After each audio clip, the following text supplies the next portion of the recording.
opening up a MarineLorD versus loueMT, which is a wild set. Beastie versus Luciferon, Puppypaw versus Anatan, Beastie versus Wham. There's just a lot of Beastie going around today, but in general, a lot of blood to be spilled. And the thing I love most about when we get to a new DLC, a new patch, there's always that question mark about who's the real master. But that man on left with his baguette-wielding flag, so far in this group stage, has looked like the unslayable king. And if you were to ask him that very question, I think he'd refer to himself the very same way as you just did, KP, right? I mean, the confidence is there to back up the skills that MarineLorD brings to the table, right? We have seen it time and time again. The man is the epitome of consistency, I would say. There was the last final, of course, where some things went wrong for him. He needed to be taken off his throne sooner or later at some point, right? But he's back to reclaim it here in this EGC. Oh, that's true. We can refer to him as the underdog because he didn't win the last one, right? I think that's how that works. You're like, oh, poor MarineLorD, he has not won any S-tier titles in 2025. Could this be the first one? I mean, it's going to be an interesting matchup for sure as well. Just checking the numbers, MarineLorD had a flawless group stage so far. But when it comes to pointing in terms of winning the series, loueMT is there alongside him, only dropping 2 games in his 4 series and winning every single one. That's right. It doesn't really get closer than this in the group stages, right, in terms of a matchup. I mean, these are players that have practiced before in customs, right? They have been known to be practice partners, so they will know each other somewhat and their unique styles. And quite the matchup to open us here, right, on the very first map. Japanese for loueMT against MarineLorD's China on Cliffside. What do you make of this? We're about to get some Dark Age action. I mean, it's tricky. The thought here is with the no IO builds, you can punish if you're quick enough. So you force them to go harder on the gold, or you forfeit over gold entirely. Outside that, I know a lot of people thinking Buddhist monks. I don't really think this is a civ where Buddhist monks is that valuable against them per se. Usually when you think Buddhist monks, you're thinking about high base damage units, like a knight civ, for example. I know loueMT historically liked doing that build. He was one of the first high-level players to experiment with it to a true extent. But my feelings here is because we're on Cliffside and it's a short map, I think Louis was just maybe envisioning something like potentially a Malian pick. I don't know if he expected China, but he basically wanted a Dark Age rush, because so far that seems to be about 80% of the reason to pick Japanese these days.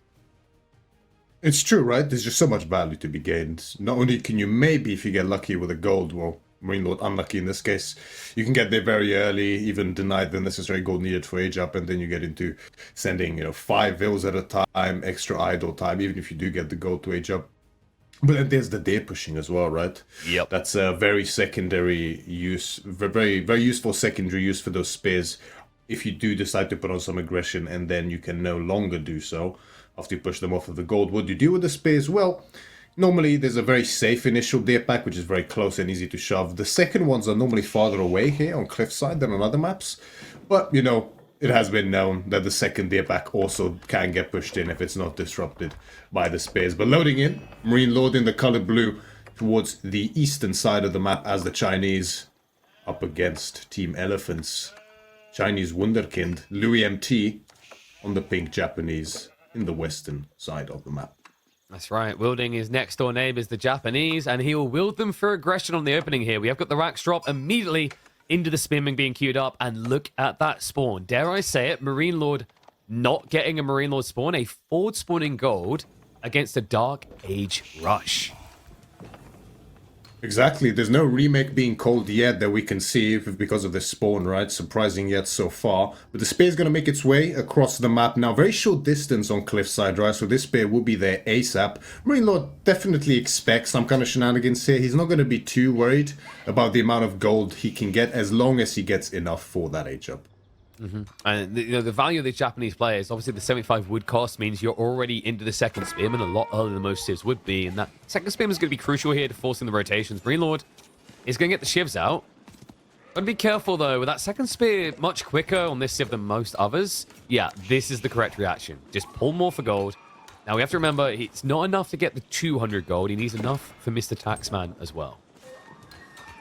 Exactly right. Now, thankfully, the Imperial Academy does have those cheaper Imperial officials. I think it's only 35 gold per, if I'm not wrong, or thereabouts. So really, it shouldn't be too difficult to get he's them gonna the ideas. be Yeah. short. No, you gotta be careful here.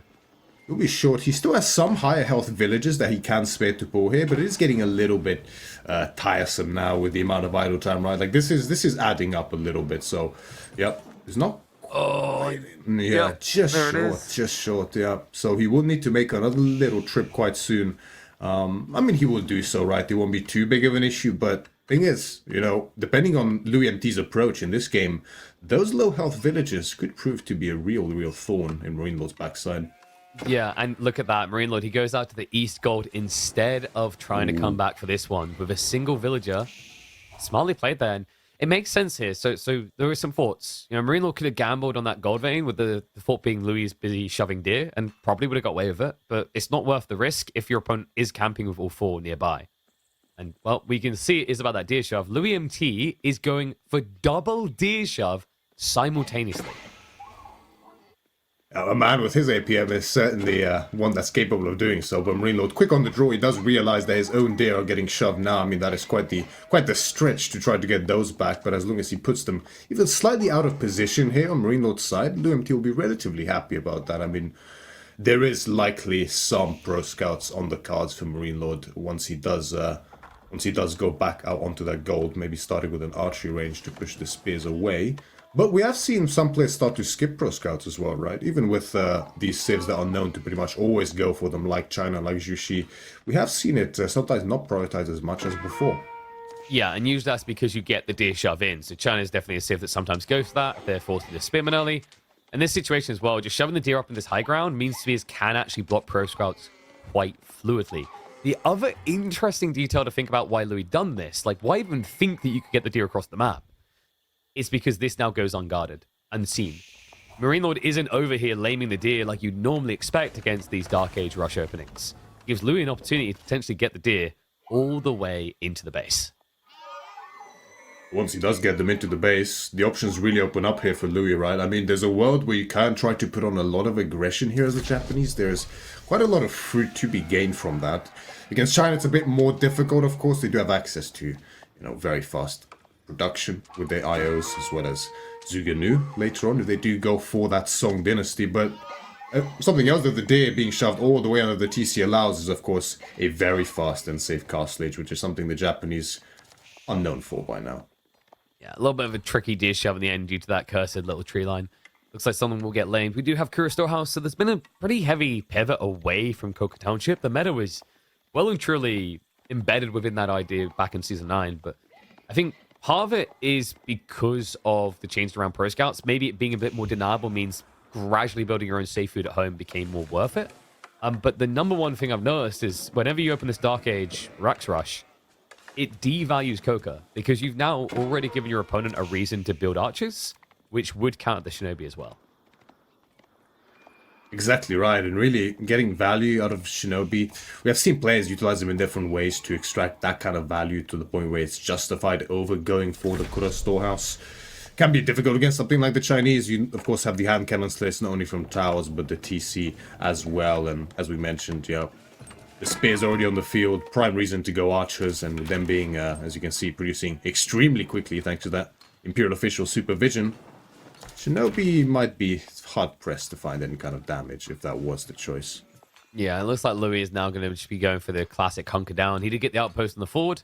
Might want to consider a second one here just in case you want to leverage gold more heavily. Did get triple deer, quadra deer rather, underneath the safety of the TC in the end. So not too bad. And of course, he does have those berries, which the Japanese have an accelerated gathering rate on. A little bit surprised to see no Tawara just yet. And, oh, you dirty son of a... And this is some of the risks that end up materializing on this map, right? You have 4 gold for MarineLorD, 4 gold for Japanese, and Chinese. I mean, there is something they're very, very known for as well in the ability to punish such fast cast intentions as Louis is trying to do here. It's the forward Barbican. It's going to be in range. It's going to go up, and this will make life so much harder for Louis. And you talked about people skipping pro scouts. This is one way to skip it. He's dropping a mill behind that. He's not going anywhere. He's going to be camping in the area. And you know, people probably wondered, Louis, why didn't you just build the outpost on the forward? Come on. Why don't you want to win? You don't. you need the outpost near where the gold gatherers are in case pressure comes in. This is a classic maneuver by Japanese. This is why we often see them build an outpost on either side of the vein. MarineLorD has just done a pitch-perfect job of exploiting that detail. Looks like we have at least got a backup goal for loueMT, so won't be the end of the world per se, but he already invested in the outpost on the fort. And That he did. The archers are rotating. They are. I mean, realistically, Louis will get enough gold here for the castle age, but as to how much extra gold he gets to be able to make any units that will deal with these archers and these spearmen now coming out from MarineLorD, including his Zuganu. Well, with the Zuganu in QA MarineLorD, I think we're looking at an all-in. Yeah, but the outpost is up, so loueMT will have safety there. The group archer is not achieving too much. I guess the thing that's going to matter here is actually food. Did Louis actually get enough sheep to feel cozy with castle? He has some sheep here. He still has a little bit of the berries left just next to his TC. I'm not sure if they're mostly exhausted because you can see the bush on the minimap, but there might be quite a few. Sheep gone, yeah. So he's got the sheep deer, are though. gone. I think he got a fifth one under? Yeah, so he's got 5 in range in total, and the berries are still untouched, which is understandable now that Chiga arrived. The other problem is this. Kurosawa is placed on the north side, and you see why it usually ends up feeling like a bad idea. He put him further away from the enemy, but it means all his initial farms are going to spawn out of TC range, which means if MarineLorD just brings in a few burners, he can guarantee you never have any infinite food. Exactly. I mean, there is the Kurosawas, like you mentioned, that can be out of commission now because of MarineLorD's units. The berries as well are being kept a close eye on. Those have barely been touched by Louis as well. And Floating Gate now is on the way here, but the units from MarineLorD are still in production for now. It's like there's no more just at this point in time. But even now, Louis forced to go out to the Northern Gold now in anticipation that there's likely going to be a ram coming to push him off of that Northern Gold entirely. And here it goes. Correct read. Now coming in from MarineLorD. Meanwhile, look to press towards those farms. You don't want to be giving infinite food over for free. Because even if the gold has a backup option for Louis, at this rate, the food is going to be a bigger concern. There's no production building prepared for that Shinto priest to deposit the Yorishiro into just yet. I mean, it could be an idea to just go straight samurai here. That could be an option, but I think we still don't have the samurai upgrade in just yet either. The feudal age one, right? So No, it is it's going to just be gonna the stable. Yeah, just the normal state. What were we thinking, Mirati? you think a Japanese player is going to build Castle Age and not build ponies? Come on. How silly of me. They have other units? No. Like, if you ask Japanese mains, they've removed all those extra keys. They only need to find the stables. And Well, he has rats found it as in well this these case. days, I guess. He has found the stable, but the tough part now will be finding the food necessary to keep production up to a reasonable number. Especially for with this. these mounted samurai, yeah. No more extra farms coming in. This is rough. And right now, just not really capacity to clear that ram. MarineLorD, is he getting wise to this? I think he... Oh, look at the rally. He knows. He's checking the north side golds. It makes sense, right? There's only so many places Louis can go for this gold. He has a couple units streaming across that gold vein towards the northeastern side of Louis' base, just on top of that cliff. There's nothing there. Well, there's a few more golds in the north, and that's exactly where he's heading. It's a very logical process for elimination. The reason he's not checking the south side is, if you think about it, he kept rotating his new troops through the south of the map, so he knows his opponent couldn't wait for those gold veins. He has to be in the north. Ram doing work here. It's going to force some units to veer off in order to deal with it, right? Buying a little bit more time with these reinforcements. Losing the spears as well, though. I mean, every little ounce counts here. loueMT with only the 4 Japanese musketeers to his name. And at risk of being starved out of gold entirely. I mean, even if he survives on the gold side, the food is now starting to worry me as well. Has got a little bit banked up for now. Really, what Louis is looking here at this point is, can he find some sort of disruption, some kind of damage with these mounted samurai to eke him in an economical position where he can actually muster the amount of units necessary to defend against this secondary ram that's coming in from MarineLorD now with his eyes set on one single target, and that is that gold vein. Man, you just see how much the idle time as well as the Song Dynasty effect has cost Louis. MarineLorD is getting ready for a tech up, while not shying away from army bulk here. 19 spears, 30 Chu. These Mad Samurai simply have no moves to make right now, and my concern at this pacing is loueMT, you quickly rush the upgrade on their spears Chu. loueMT won't have an answer. It's not like you can afford a Yuumi switch even at this stage. What makes it even worse is just the way the map itself is laid out, right? I mean, cliffside, it's in the name. There's a lot of cliffs, not much area to move in. So historically, cavalry has been known to lose some value on a map like this, similar to something like coastal cliffs we've seen in the past, where it's just very narrow, right? There's not a lot of space to maneuver. Then you throw in the Barbican in the center of the map, not only giving vision, but also being pretty much inaccessible as a crossing point for those samurai. Charge comes in onto the spears, Cure is obtained, but these are only feudal spears now, right? In even numbers, they will not stand much of a chance. No, and he's trickling them out, so he needs supervision to actually justify that. Spinman over here should be able to save a few lives, so we'll be able to push and kill one Mount Samurai. And, you know, this is exactly, like you mentioned that bombing, this is exactly why China has been considered a king on this map. China, Rus were the obvious go-to picks this map because of that feudal landmark that cuts the map in two. You know, Delhi also thrived very well on this map, because all they need to do is walk out, wall those choke points, and all of a sudden they have favorable rotations. I think the way that I kind of describe sometimes is for anyone who's played StarCraft, it kind of StarCraftifies maps, if that makes sense. Yeah. Because in StarCraft, you have that linear motion of I move down my ramps to the next base. When you're trying to go for these tempo-type base plays, Cliffside offers that up as well. Very similar, isn't it? Controlling the terrain to your advantage here, using those cliffs, cutting the amount of space that your opponent has, not only to maneuver their army, but also in terms of economy that they have access to. Super, super important on a map like this, more so than others. Louis is back onto his northern gold now, that's safely tucked away at the back of his base. There is now Yuumi Ashigaru hitting the field as well as a few samurai. Finally, Tawara's coming in now that berry gathering is more of a necessity at this point in time. And MarineLorD is going up as well with the Imperial Palace, with a very scary army count behind it. Yeah, you might be wondering why not Clock Tower. I mean, against Yuumi, it's kind of weird. They're just very good at spreading wide, dodging. The other thing is he wants to be able to protect that flank without keeping units there. He wants everything barreling towards the enemy base. Meantime, Louis, Mount Samurai going to be barreling towards the gold. I'm finding a clean target straight away. MarineLorD does have enough gold to go straight for the Veterancy, says Spearman. Hasn't queued it up yet, though. I do see in the very south side of the map, I think those are more villages running away from... Yeah, I think so. There's 5 more villages here running away, spotted on that southern gold on MarineLorD's side of the map. I don't think those villages should get out with their lives, but decent damage found here by Louis, actually. 2 of the Imperial officials do go down. Those guys can easily be replaced, though. You kind of actually are happy when you lose the officials. Well, you know, I mean, I'm surprised we saw them in the first place. Let's be real. When we get sad about Japanese dying, it's not the samurai, it's the pony, clearly. The one unit that matters, and these villages matter a lot. Chug are going to be able to find them. Scouting vision through the stealth forest should guarantee your kills. Maybe one gets away here due to Tawara. But still, it's been idle time constantly for Louis. It's kind of crazy when you look at the way he's having to play the map, even now just extending out of his base for food.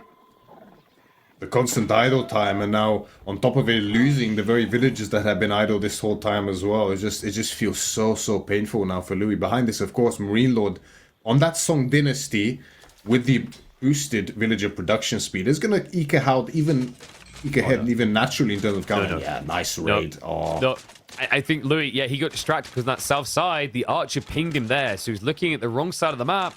Worst possible time. That's now going to be a 20 eco lead for MarineLorD. He has got most of the relics in the bag for him, but yeah, with these villager deaths... The problem is you're going Yuumi, so the gold that you're getting from the relics doesn't really help you much here. You don't really want the gold because that means more Mountain Samurai, and your opponent already has more than enough spearmen to counter that play. We'll be able to clear up the little raider group, but reality check is if Louis cannot find a way to counter raid in the next 2 or 3 minutes, he's going to get out ecoed and then rolled. And rage is what he will desperately need, because this army from MarineLorD, it is your pivotal frontline direct engagement army, right? We have spears, we have Zugenu, and our palace guards and crossbows mixed in. This is the A-move army, and on a short map like this, already posturing in front of loueMT's base, really, I mean, if it comes to a direct fight, although loueMT, of course, has those mounted samurai, finding a good angle against so many spears is pretty difficult. So really, raids is kind of the only chance he has of eking out enough of a lead to come back into this game. I mean, raids are so hard. You can just check MarineLorD's vision to see exactly why. There's no real angle of approach where the samurai wouldn't be... Look at that! Look at that! I mean, I'm sorry, have we got maps set to reveal? He literally sees everything in his domain. Just wait till he presses that magic button on the Imperial Palace and suddenly he's gonna see things that are not in his domain as well. And that's worrying me because Louis is still playing wide. He's forced to in this game state. And all it would really take for MarineLorD is adding in, 1, 2 lances and just going cycling for kills. Instead, though, he's more focused on an all-in. 3 relics in for Louis, unlikely to be able to get any more in this kind of a game with the level of control that he has at this point in time. MarineLorD at this point is like a shark. He has smelled the blood in the water and is moving with his troops at the back of the base. He did find the Shinto shrine there together with the 3 relics. That's going to be a prime target to strike now, and Louis is in a lot of trouble. Yeah, that's best Bilbo moments. I mean, why wouldn't I? It's just sitting there. He was tempted by it. We'll back away, though. Now, the numbers are deceptive. Most of Louis' army is Yuumi, and they'll be decent against their spears due to the bonus damage nature, but the more that MarineLorD pivots away from spears, the worse this begins to look for Louis. Completely. Even now, the Mounted Samurai trying to find some of these reinforcements streaming in, 2 more crossbows on top of the hill. But it's just so hard to move, right? Look at these winding cliffs that you have to go around. Obviously, as you highlighted earlier, the immense vision that China has, not only from the Barbican, but the Imperial Palace as well. Makes it so much more difficult than it normally would be. Yeah, I think that's why Cliffside to me is a very technical map. It just didn't really feel like it at first when people played it because it's a pub ladder and whatever. But the reality check is the way that this ramp matters so much, the way it opens and closes doors, from vision, from raiding, etc. It's such a pivotal element that if you fail to address it in the opening of your game, and your opponent is going for it, it feels like it is just game killing straight away. Completely right. It's almost like a mini King of the Hill situation here. I mean, you have the Sacred Side, not the only one on this map, but as you mentioned, just so many access points dictated by that central causeway there on the cliffs. Getting control of that is hugely important. And the Samurai finds some stray villages here going for that dig. Good little pickup there for Louis, but this is only the start of the kind of damage he needs to cause, right? He needs to keep finding these. MarineLorD is out on pocket economy with some villages. We see the boar in the north as well, but most of it is well secured. Yeah, and we'll only see a few villages poked on the backside here. I mean, it's a good start, but there's going to be a lashback here. I think MarineLorD wants that brawl. And if you don't have the Mount Samurai here in numbers to tank, it might be problematic. However, Louis, hold on a sec. He goes deeper here. MarineLorD. I mean, okay. Death to taxes. Viva le Japan. It's a start, right? This is the kind of damage we need to find. But it's so difficult. Picking off a taxman definitely helps, but as you mentioned earlier, they're easily replaced. And yeah, I mean, the space is getting thinner and thinner for Louis here as the armies make a little clash here. Yuumi using their mobility to push forward, get some good shots off. They can gain a lot of value if microed effectively due to that speed and the extra damage from the Yuumi bannerman. But still, up against Zuganu's soon Palace Guards as well, it's not as easy to get those favorable trades. Trying to poke back. I mean, Yuumi really is just about clearing the spears. It's the way I have to think about it. So it's a race between Chug and Yuumi. And it looks like Yuumi are going to win. So all of a sudden, MarineLorD may have overextended here with the repeated crossbow army. Now, there are some crossbows in there. I think maybe about 10 at the back. Yeah, it looks like it by the animation. So that's not necessarily going to be enough to cut through this, especially the Yuumi to assist.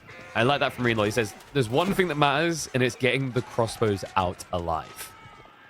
This is a pretty significant victory here for loueMT, all things considered, right? He dealt some damage behind this with the Mounted Samurai, kept back a lot of the reinforcements from MarineLorD, and found this good window to clear those spears and move into that main army.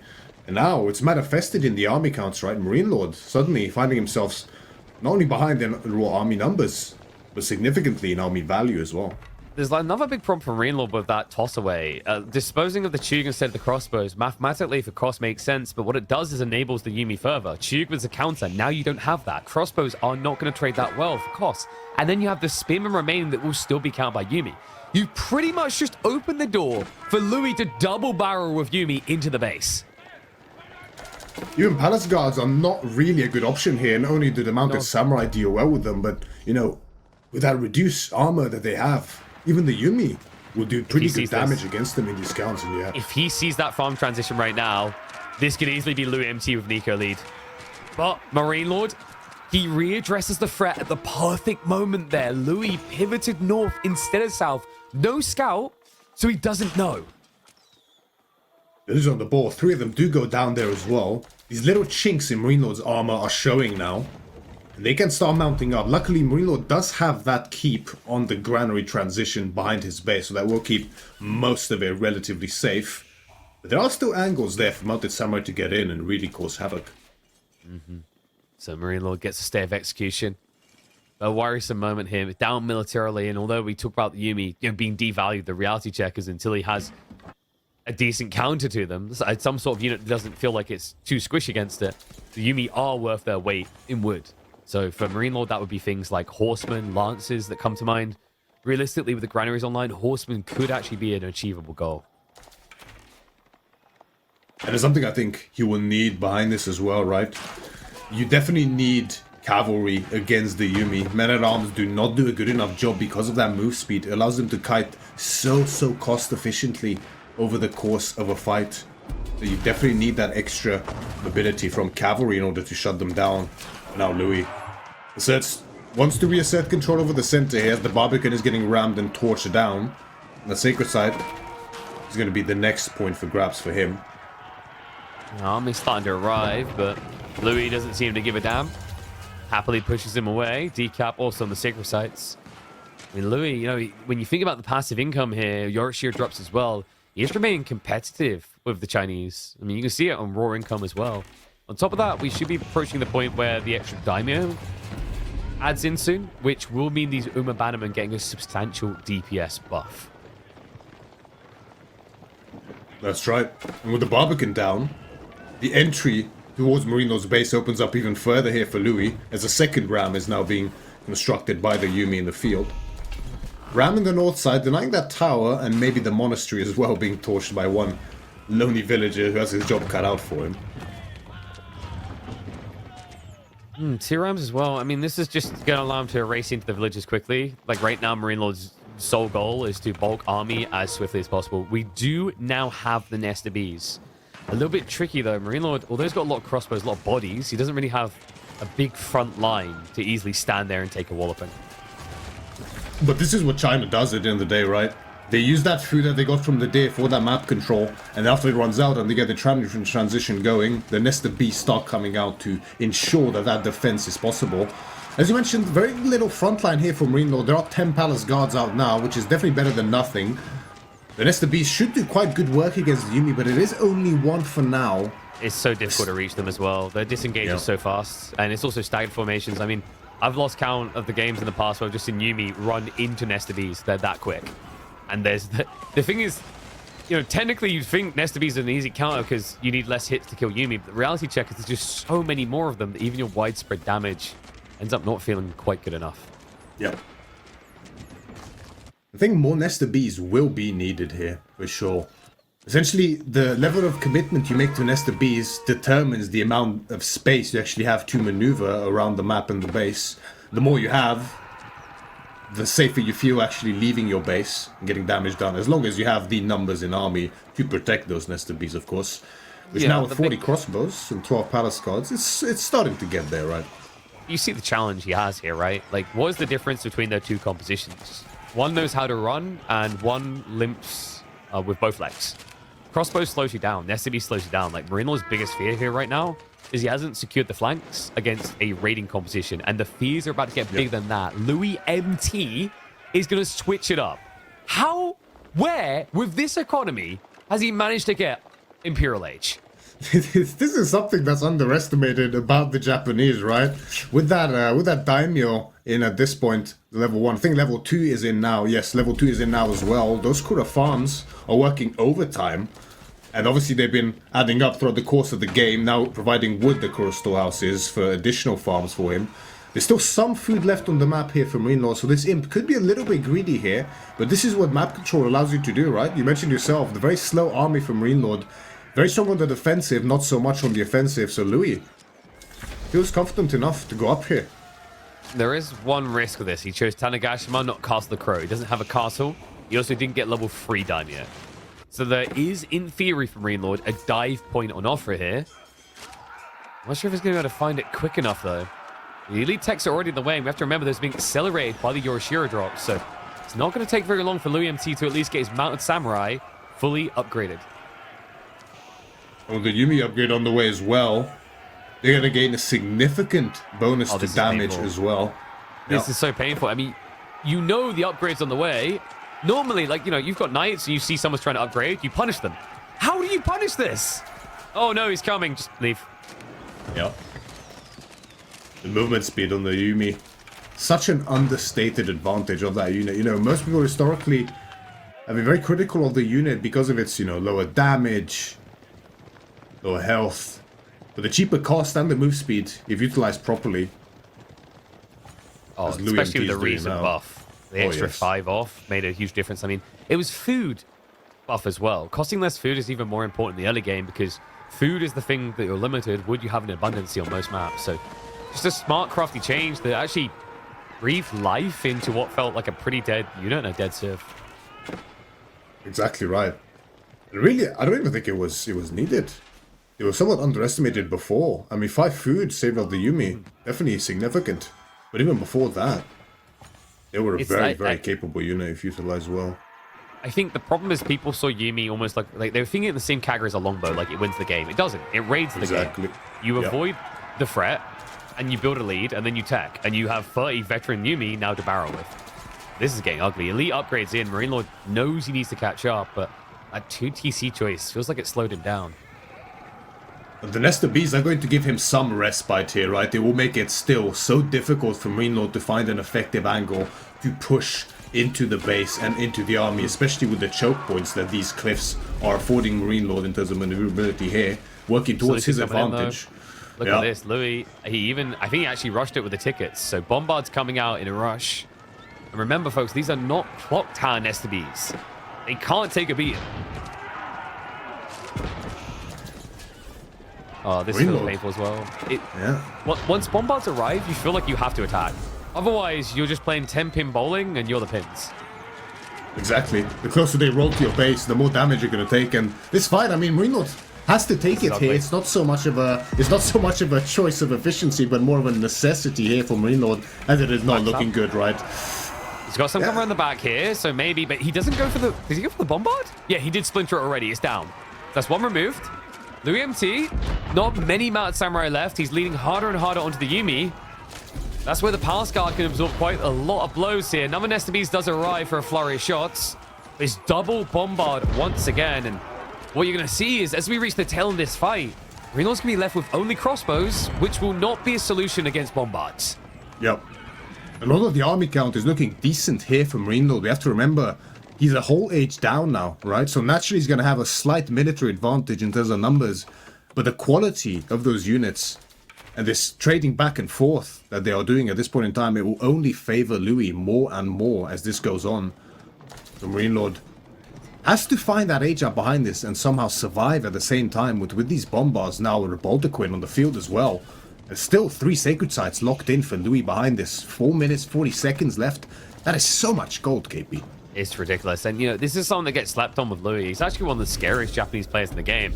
I don't think I've ever seen someone so consistently have over 60 Mounted Samurai when they're in Imperial. Not in this game, of course, but it just shows you the veterancy. I mean, loueMT, no stranger to just playing wide. He does some funky things sometimes, like you won't see him build farms around the Daimyo Manor effect. He'll just build them out in the flanks, but he makes it work. He was also the first person I saw at the highest level figuring out Buddhist monks and making them work regularly.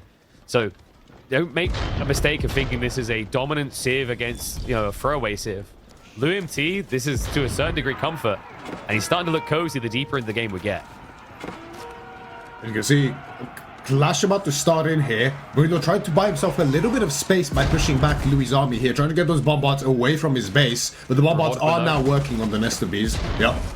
He hasn't sniped it. Okay, there we go. The Nester Bee flurry does come through. The villagers were not quick enough on the repair. There's not many millions left here, however, and the Bombards should be able to address the anti-range threat. But you have to remember, we're pushing into MarineLorD's base. Reduction is on his side. He's got just enough Palace Guard coming. loueMT may have misread his timing here, but he did just force MarineLorD to reinvest everything that was meant to go towards H4. Yes, that's the victory here for Louis, right? Forcing this reinvestment into H3 continues to keep this tech advantage in his favor, but the food is starting to become an issue here, right? MarineLorD's Grammy transition is in full swing, and yeah, there's raids on the north side as well. Like, this is the problem. I'm looking at the number. Why is it going down for Louis? You might be wondering. I mean, MarineLorD, this is crazy. He snuck the flanks for the decap on the sacred site, and instead, he finds the villagers completely unguarded. It's now a 66 to 133 villager difference. This is ridiculous. Yeah, this is the issue now, right? If you can't actually kill China with that imp timing that Louis was looking for, and it's so difficult because you're dealing with Yuumi, which yes, are very good on the Imperial, but they can't exactly push into a base effectively, especially against Nesta Bees. That keep was already up, so there's not much raiding to be done on the granaries. And MarineLorD, just recognizing that even an age behind, he has the tools necessary to offset some kind of a death push here from Louis. And is now back in a commanding position, I would say. Yeah, and I mean, you know, MarineLorD, he has a shark on his banner, but let's be totally realistic. His animal is more like the beaver. With that amount of wood in reserve, that's the only thing that would make sense. He could build a dam with that much. Obviously, doesn't have the farm transition that his signature move usually is, but it just shows you the malleability he has to just reshift his economy. And the crazy part is he didn't even need to Murad. He just, okay, he's got nothing left. Let me just passively gather this food up, and I'll save the 3,600 wood for later. Exactly. Even earlier, he had the 4,000 gold in the bank as well, MarineLorD did. So having a slight situation of supervising not only the gold miners, but also collecting taxes at the same time can often lead to quite an unexpectedly large explosion in gold, as he has witnessed. The Great Wall Gatehouse now rushed up with 23 villages. Once those imp upgrades are raided with the state of MarineLorD's economy, 141 villages to 66. It's a grim situation. Was that 23 villages? I don't think that was 20. I think that was 8. Oh, that landmark always makes me chuckle. Second TC now from Louis. He shows you the desperation. It's been scouted straight away. And we have to remember, this is China. They've got supervision. Their elite techs could come in 24 seconds if they want. MarineLorD is going to slow roll it instead. Louis, I mean, I'm getting frightfully worried here. He's still stuck on Yuumi, and as cool of a unit as it is and how we've hyped it up, the reality check is Yuumi are one of the most pop inefficient units in the game. That they are. But now Louis, concerns with population are definitely arising. 115 to MarineLorD's 183. That's a severe deficit here. Most of it is economy. Louis still has a pretty decent standing army here. 60 mounted samurai and increasing. 28 Yuumi more in the queue behind this. He has most of his Imperial upgrades already, which MarineLorD does not. But the state of the economy is just it speaks for itself at this point. As long as MarineLorD can have gold access, which has now run out for him, he should be able to roll through with this game. Yeah, I think the only thing that's missing is maybe just stockpile a little bit and try to get Yuan. Obviously, he needs to get the troop count up a little bit higher first, but with 3,000 food income, that shouldn't be hard to do. Exactly, and behind this, taxes as well from the Imperial officials are really, really going to mount up, and as well giving him plenty of passive gold income too. 2 relics as well for him. Yeah, Tanagashima has definitely saved his bacon on multiple occasions here. The Bombard's really just being the MVP. I think if it wasn't for that, Louis would already be dead here. The thing is, we talk about the gold and MarineLorD having access. I think that south side is just a jab pot for him. loueMT hasn't really got anything stationed in the neighborhood. We have got a rotation around the back here, though. MarineLorD trying to get a bit cheeky. We'll get punished for it, so army starts to get wiped. Upgrades are still in the way, though. Elite army tactics kicking in a few seconds. Human count is remaining competitive, though, and that's problematic. These spears not able to easily answer what they're up against. The Mount Samurai count holding on for the time being. The Yuumi trading out against those Expos, but if I'm not mistaken, that didn't even look like it was a one-hit kill on a crossbow. That's not a good sign. No, MarineLorD might have jumped the gun just a little bit at the start of this fight, right? The Elite Army Tactics was not in yet, whereas loueMT had Biology and Incendiary Arrows for his units as well. But this is going to come down to War of Attrition, right? And War of Attrition always comes down to the strength of economies, as well as raids behind this. And with MarineLorD's economy, he should be fine for the moment, but he does opt back, not wanting to trade too unfavorably, right? And that's something MarineLorD is known for. He does always look for those effective, cost-effective trades with his army. If he doesn't think he can find any more of that, he will back off for now and remass. You mean he's not just putting pump grind techno on and mashing production buildings until he gets carpal tunnel? I mean, that's what he's doing with 3,000 food. I think at the start of that fight, that was definitely the case. You know, he thought he's cruising through this. He's getting better and better for it now. I mean, the Mountain Samurai count hasn't really recovered. The Palace Guard count, however, is getting scary. And we have to remember these are battle-hardened Palace Guard with the extra 30 HP compared to the Chuchi's ones. They're very chunky boys. Yumi's impact starting to feel a little bit mitigated. Now, the Bombard count is what could be clutch for Louis, but they're on a coffee break right now. They can't come to the phone.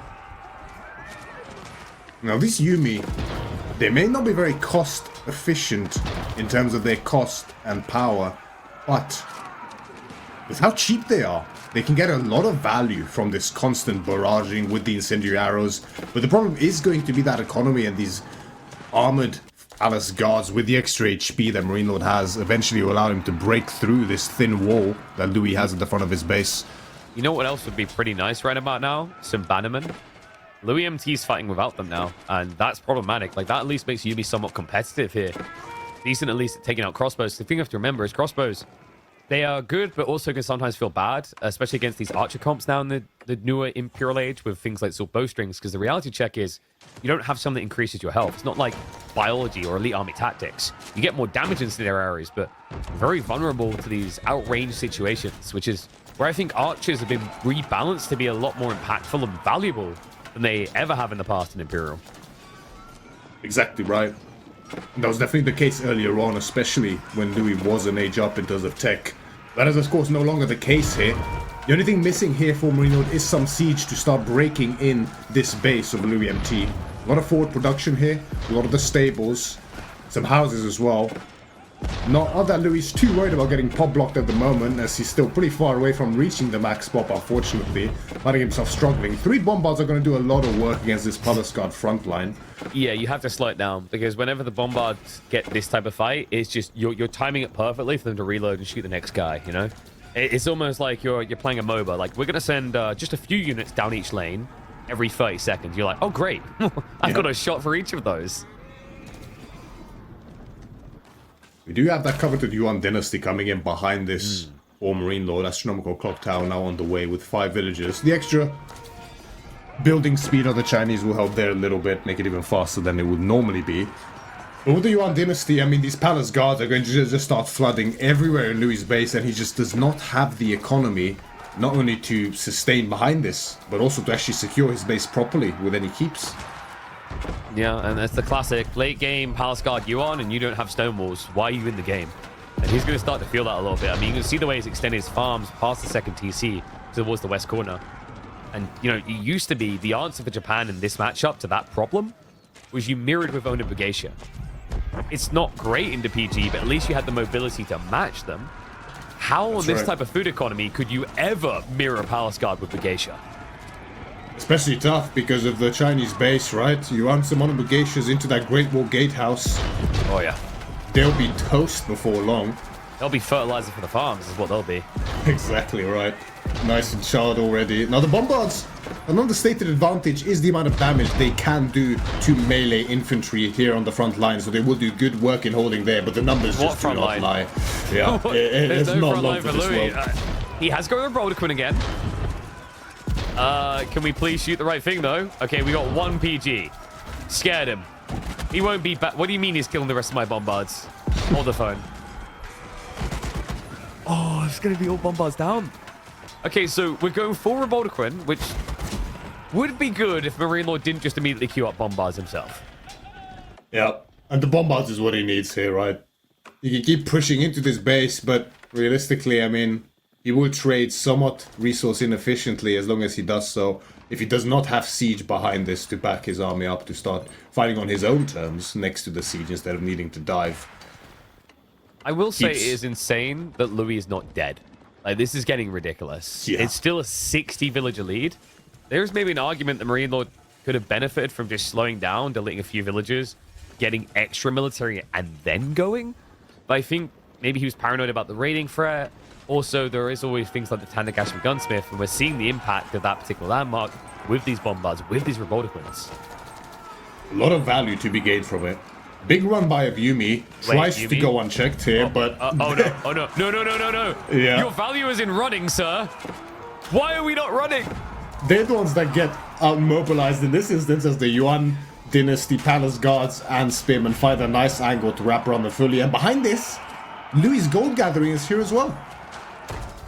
Finally, we get the Denali needs. loueMT, I think this is most of the gold gathering, in fact. Villagers just trying to keep an outpost alive. I don't know why. At this point, the torch damage should kill all you. A single cannon placement doesn't feel like it's going to be good enough to save the day. Fortification does come in, but the area is now going to be denied. And loueMT, I'm looking at the mini-map, and I'm question marking where you get gold now. Like, what is that? 8? Okay, that is... I'll salute you, sir, if you can get that whole vein. That was the classic mass melee composition from MarineLorD starting here, right? And really, that's all he needs. A flood of Palace Guards to deal with any kind of Yumi shenanigans. Spears behind it just to even out against the Mounted Samurai. And as long as the siege stays alive, everything that Louis has will get burnt and overrun. Yeah, it just feels like we've reached that point where Louis, this has been an insane effort to hold on. At moments, you maybe believe there was a semblance of hope, but the flood is real. It's up to 40 PG now. There's just not much of a defense against this. He's got the Revoltoquins, but unless MarineLorD chooses to actively A-click into them, I'm not sure they get to fight how they want to. And even if they do, it's now triple bombard to answer out the enemy siege. We do have a Mounted Samurai dive onto behind the Barbican that's now getting repaired to take out that bombard, but so many villagers already there in tow to repair it. An attempt to repair the Barbican, this choke point was not going to work out to Louis' favor, unless the Revoltoquin can get some good value here. Now, Revoltoquin very good against mass melee like this, but as you mentioned, KP, with the bombards behind it, I'm not sure how long it will survive. He's only got one villager repairing as well, which is pretty ballsy. He's going to need more assistance. Yep. Just needs one more tap, one more shot. The deploy's not going to be there, though, so Revoltoquin stays alive. MarineLorD does need to get more into the melee mosh bit. The Barbican is still being repaired, by the way, and there it is. It's gone. The final siege weapon. The final hope of loueMT. I think we may have reached the final point. I don't see how you keep this up anymore. Even wood income is gutted at this stage. He hasn't got any additional Yumi. He's not even producing new units. The gold just doesn't allow him. MarineLorD just needs one more mass and a go. Entire army out on the field now from MarineLorD, and behind this, looking at his queue, there's an entire secondary army ready to pop out as well as soon as he loses units out of that first army. And Louis is just... the pop is only dropping for him, right? Less villagers than we had 5 minutes ago, and less army than we had 5 minutes ago. He's doing a fantastic job of staying in this game, as we highlighted, right? Some of those defensive bonuses really coming to his aid, like the Tanogashima Gunsmith, the efficient trading of the Yumi. But it can only go on so long, right? And the map is so constrained. We now have the final form of China. Like, this is the thing that you're always fearing. And when he had Yumi before, you could somewhat keep him away from it. But now that Yumi have been mostly cleared, it's time for pyrotechnics. Louis, he's trying hand cannoneers as well, bless him. But let's just be totally real. Yes, you get more damage with Yumi, Bannerman nearby. But the damage is kind of worthless if you can't actually reach the target. And with Yuan plus pyrotechnics, China are hand cannoneer kings for a reason. Yeah. And with the clock tower now online, even the Tanegashima Gunsmith, which offered some respite in terms of siege for Louis, is now going to be overshadowed by the clock tower siege from MarineLorD with that extra health. It is insane. I still, to this day, wonder about that landmark. I mean, that landmark was the reason why China got nerfed to not be able to supervise landmarks anymore. It's a bit silly, isn't it? Thing. It's a bit silly, like, that landmark. Yeah. It's like, for a landmark, 50% doesn't sound silly until I tell you, like, the base health is 200 plus. And then you're like, wait, what? Like, a ram comes out with, I think you can get up to, like, with Siegeworks as well, 550 HP or something. They just don't die. Nice little secure on the gold. Looks like he will be able to still gather a little bit here, but... I mean, how... I guess the Mount Samurai... Oh, I was about to say, I guess the Mount Samurai could get him back in this game if they raid, but not if MarineLorD starts stonewalling everywhere. And now with the Tanegashima Gunsmith down as well, one of Louis' only late-game hopes in this game is now gone as well. No more free siege, no more free hand cannoneers. No, the only thing he gets that's free here is the freedom of the sweet, sweet reliefs of the torture of this game. It's No, I getting do out of wonder. control. Yeah, especially with I this think- flood coming in again. That's the thing. Like, this army gets wiped. You're like, I've done it. He's dead. There's 14 hand cannoneers waiting to be birthed right now. Like, it's it's kind of like you feel as if you are playing Call of Duty Zombies. You're like, we've done it. We survived. What do you mean there's a bigger wave coming? What do you mean there's more monsters and bosses? Oh, no. Looks like he's going to flank raid onto the bombards. Hand cannon is being targeted by the enemies. Not too bad here. As you mentioned, for the last 5 minutes, those hand cannonades have been training with their guns in their mother's wombs, and they are ready to put them to use here as they pop out. But yeah, the Yumi trying their best, trying their best to trade favorably onto the hand cannonades and the spears. But I mean, when there's such a mix of palace guards and spears, focus firing becomes a worry of the past. That's a luxury at this point in time. As we know, games get very, very messy in late game AoE 4. And this is a prime example of such game. I think we could make this game interesting by allowing loueMT to use his full APM and giving MarineLorD the 50 APM challenge. Really showing off what China can do with all production and A-click. Yeah, at this point it's almost limit testing, right? I do wonder what Louis' plan is here. I mean, he must know that he's fighting a very uphill battle.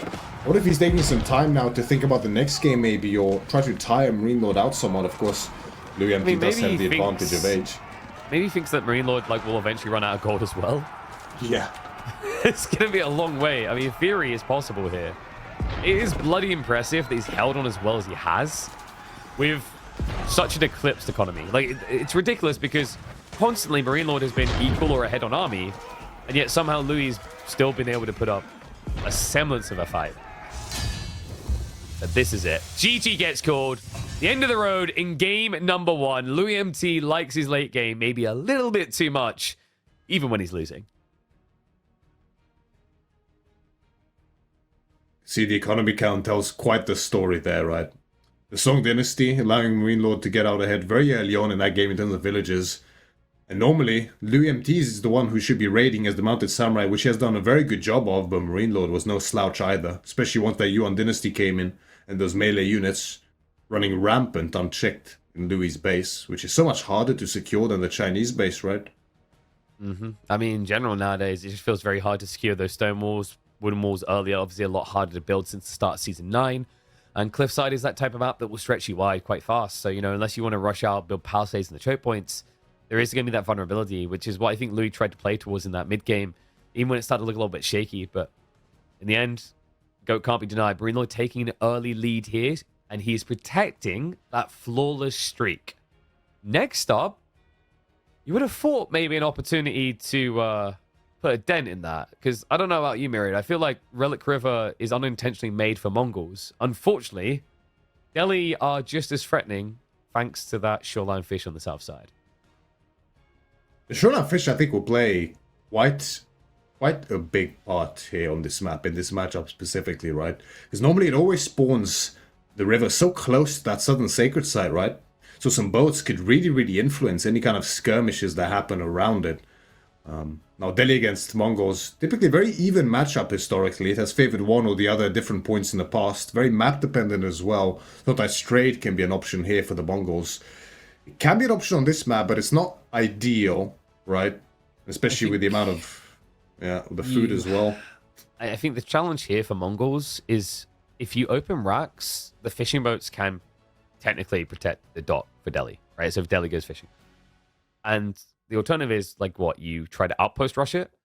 Maybe, but the problem with an outpost rush on Relic River is on that south side, there's enough spread on the fishing that one outpost can't necessarily protect everything. So yeah, it's a little bit tricky. Usually what happens here is Mongols just get the water by default because everyone assumes they're going to Rax rush you. So you just don't risk a dock. But I think Delhi's one of the civs that can. And of course, we talked about that flawless streak. We can see it there in Group A as the standings show you. MarineLorD now up to a 13-point top. loueMT nibbling behind him at 9 points. And then Dimu. I mean, the gap is ridiculous. A lot of the group looks competitive. And then there's just these two. They have certainly made their dominance known. Here we see. That is also crazy, by the way. Like, B been playing out of his mind. I've been seeing it constantly in the midweek musters. That man has been grinding. I think he hasn't skipped a single midweek muster, and every single week, Myriad, you've said it, he turns up with weird, funky new strategies.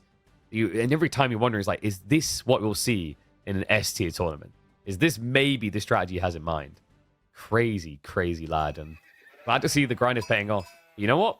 We're being beckoned in. It's time for game number 2. That's right. The first one was that long. We're only on the second of this best of 5. We're hopping into Relic River. loueMT spawning towards the eastern side of the map as the big Mongols here.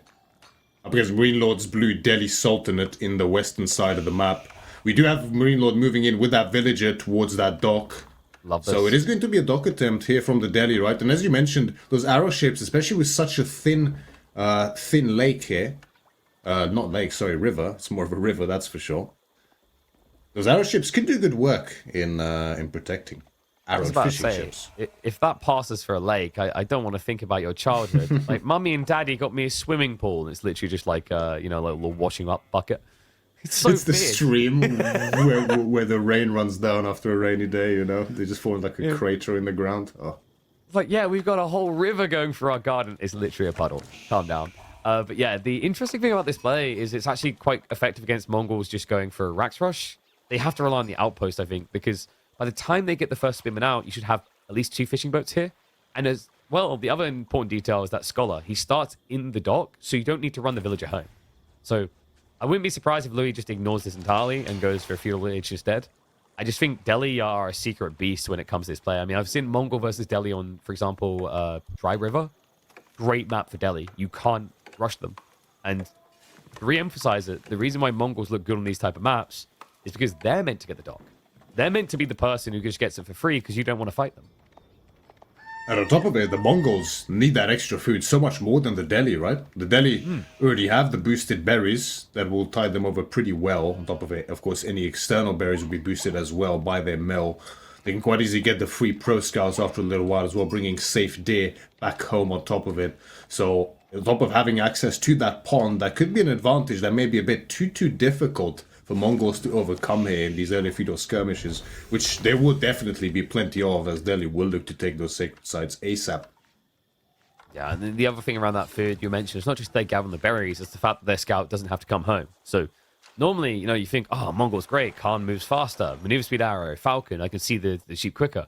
You also have to change your rotation. Like for MarineLorD, he can just run out onto the map and not come back for 5 minutes. Be fine. He'll still have food.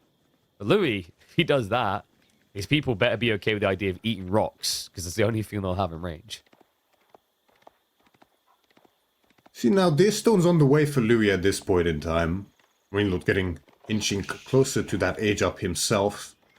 I wonder exactly what kind of commitment we will see here from Louis in the feudal age, right? You can't ignore those sacred sites, but it's not like you can stay feudal for too long here, and Delhi goes castle age, right? It's a very tough balance to strike in matchups like this, where you're dealing with a necessary amount of feudal fighting, but if you do fall behind in tech, then it's also equally worrisome.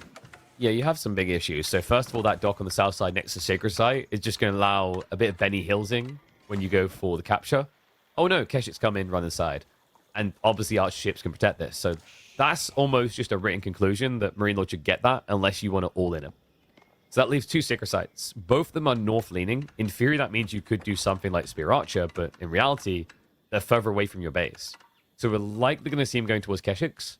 And that's something that Delhi are going to be happy with. With the extra economy in particular, they can just outmass you with Ghazi. That they can. Now, one good thing here for Louis would be the earlier timing on those Keshiks, but instead he does opt for that archery range. And, I mean, you don't open archery range as Mongols unless you want to go for one very specific unit, which will be the Mangudai, of course. Yeah, into Ghazi, which doesn't feel great, which is why he's moving the Deer Stone up. It's the only way he'd be okay with this. The possibility is we're going to see a delayed Rax, and it's actually going to be like an all-in timing, which I'm kind of okay with here. I mean, what's the alternative? Do you want to wait the Delhi out with better economy? Doesn't feel great. And the thought as well is you have to remember, because of this build, MarineLorD, he didn't have a mosque at home, right?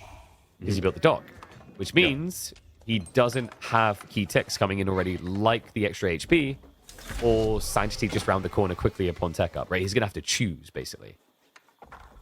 Exactly right. In fact, is he missing? Yeah, he'll be missing military efficiency, which I think is the Don't know how you feel about this. I think military efficiency is the most giga-busted key tech that Delhi get access to. It's so important for Delhi in this early game, right?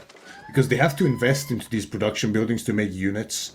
On top of it, investing into scholars and maybe even a blacksmith. So the boosted production really allows you to have enough of an army to contest those sites when you are ready to take them. As we mentioned, that will not be the case here just yet. There is a moss going up now for MarineLorD. This early count of Mangudai could be quite scary. An opening with archers. Like that's what I think is wild about this, is the fact that he just didn't even bother to think about Ghazi, the extra food. He's straight into archers, the counter to the Mangudai. And the even more wild part is the fact that Louis just towed his landmark all the way across the map and dropped it in the enemy base. Yeah, I do understand the decision not to go for Ghazis here, right? Not only are you behind in terms of Mangudai, in terms of raw numbers, but also Ghazis are even worse against Mangudai than regular horsemen because of that reduced range, right? So on top of it, it'll make it much, much harder to get up and actually connect some hits with that mace onto those Mangudai. Of course, with good utilization of the move speed arrow from the Khan, those Ghazis cannot even touch you. It's a fair point. And now, as a result, MarineLorD just takes a more defensive angle here. Sanctity has been queued up on the way, and we even have an archer ship coming out. So he's going to look for that easy secure on the south sacred site at least. But Louis, this has to be Castle Age, right? Like, no way do you go 20 Mangudai, surely. Definitely not, especially seeing this archer opening, right? It keeps MarineLorD safe, that's for sure, but it also relinquishes all map control onto Louis here instead. So Carthage could definitely be on the cards. He's going to get out some Keshiks here, right, which makes perfect sense. They open with archers instead of Ghazis. The Keshik is just a natural follow-up. I wouldn't be surprised to see just a few Keshiks here, just to keep MarineLorD in his base, prevent him from taking any sites, and then he will zoom towards that Castle Age. Nice reaction there, Louis. Guaranteeing he doesn't take any damage from that archer ship. Also gives some key info that MarineLorD is invested there, which means he's a little bit weaker at home on the timing. And we are going to get Louis taking a big risk. No wheelbarrow, no Yamura, walking 2/3 of the map length to gather deer. That's right. Calculated risk in this case, I think, somewhat, right? I mean, he has a good eye on MarineLorD's base. He sees there's no stable. There's no any kind of mobility that would allow him to move out there. And is there even a reason MarineLorD needs to be in that spot of the map in the first place? Probably not at this point in time. So Louis taking the initiative there, using his map control to his advantage, taking some of that superior food with the deer in the north. And it really kind of amplifies the importance of Ghazi for Delhi, actually. Like, the difference in the way it's being played here. Because if you think about last season, when Pro Scouts was everywhere, Delhi was the civ that I think suffered the most in terms of where they were start of Season 9, end of Season 9. Like, they lost a lot of desirability because they couldn't play Pro Scouts quickly. The Ghazi suffered the most because the biggest point was in their name, Ghazi Raider. They are good because they could raid things. When your whole economy's at home, well, that's a bit problematic. So this read by Louis is sick. Like, you normally would not do this against Delhi, ever. It's too risky. But MarineLorD instead opting for that dock opening, right? It gives you that extra bit of food, which is very nice. Oh, little cutoff here. Wait, yeah, he's stuck inside. I mean, he's willing with the archers.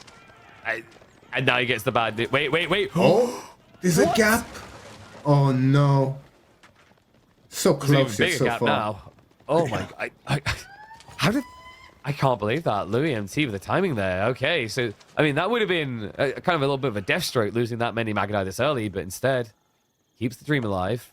MarineLorD is, however, now answering back with those Ghazi.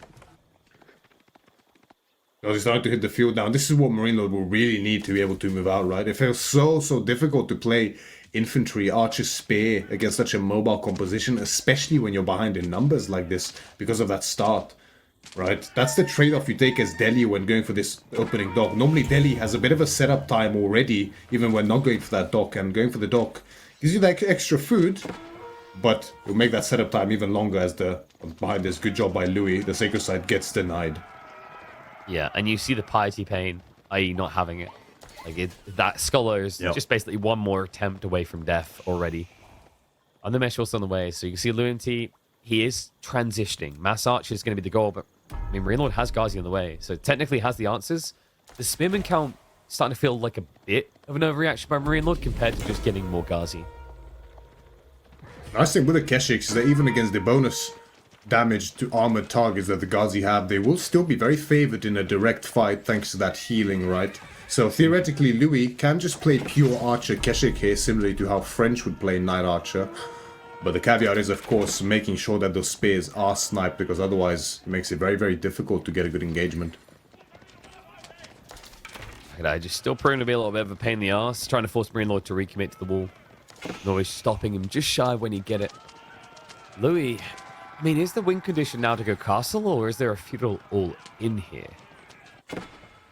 Difficult to say, right? I mean, I would have thought he might have already went for castle behind this. I feel like he had enough of a delay. But then the worry is that Delhi can deal pretty well with castle age units.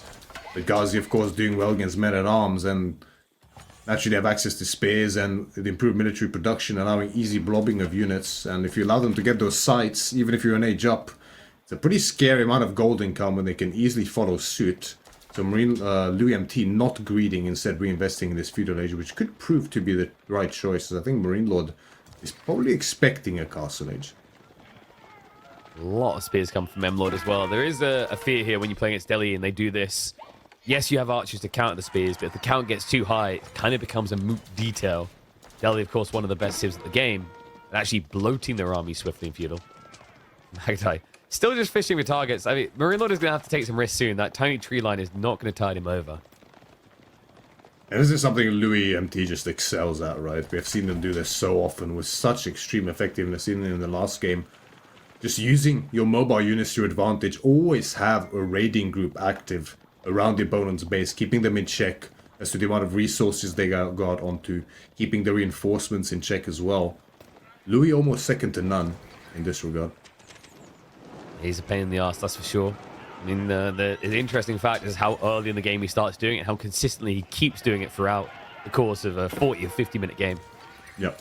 And also the efficiency with which he doesn't lose troops. I've noticed that, you know, compared to some of our other top contenders. I was talking about this the other day, like Beastie, he used to have this classic strategy of like, let me just get late game and flood horsemen down the flanks. And the horsemen will always die, but I'll kill something. Louis a different version of that, where somehow the horsemen are still alive 3 minutes later. Yeah.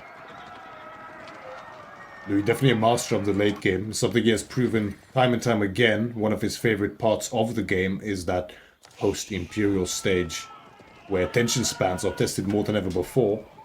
And so is it makes macro sense, and efficiency. Right? Yep. Like, he's very young. You know, all these other players are old. They're probably getting tired. They probably need their afternoon nap. It might be why he extended that first game for so long, right? Let's see if we can tie around the 30-plus-year-old that is MarineLorD. That's might be what he was thinking. It's also, like, if Louis goes 2-0 down here, I still don't lose faith of potential for a sweep, because recently against top players, he has this habit of just taking a coffee break mid-series yeah. and then coming to life all of a sudden. The army counts here looking very good for both players. The raw number is in favor for MarineLorD, of course, because of his cheaper units overall with the spears and the Ghazis compared to those Keshiks. That's a very scary amount of Keshiks for Louis. And there's a lot of spears, but I'm not sure there's actually enough Ghazis and archers behind those spears to keep them alive and working. Louis seems a little bit reluctant about the engagement.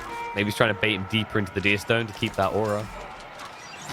Yeah, I think in Louis' mind, you know, he's not too worried about this little back and forth here without committal, because ultimately there's only one sacred site for MarineLorD, right? Which is better than nothing, but definitely less. More than that. So like the other thing you have to remember, it's not just Yam, he has Khan Hunter as well. So MarineLorD actually can't trade at the beginning of the fights. So the more he does this back and forth probing, the worse it should get. I think for MarineLorD, he's just trying to lean on the fact he can blob quicker, so that he just reaches a point where he says, screw it, a click, nothing else.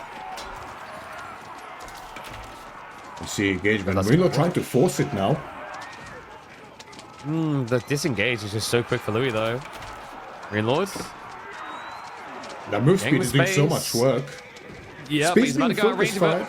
Yep. He's been pushed past it.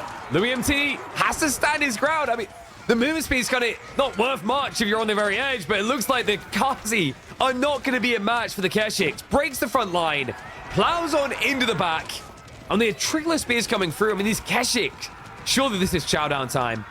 Louis knows he needs the wipe. He can't allow this Archer Master walk away unhindered. And we saw the spears were just falling like flies, right? Not enough. I'm a bit surprised Louis didn't keep chasing that though. Is it the health bars and the Keshiks? Yeah, I'm not sure either. I feel like this is very good timing to keep pushing forward, keep MarineLorD pinned in his base. He has those berries towards the north, right, and some other food that he may look to try to deny and take advantage of. Now MarineLorD, the Pro Scouts, is in, so he's going to start to pick up some there. Yeah, Louis, I think a bit keeping it safe, right? I think what Louis was thinking there is he could push past the Deerstone, but then lose the aura, and his opponent would be on a TC, which you don't want to dive.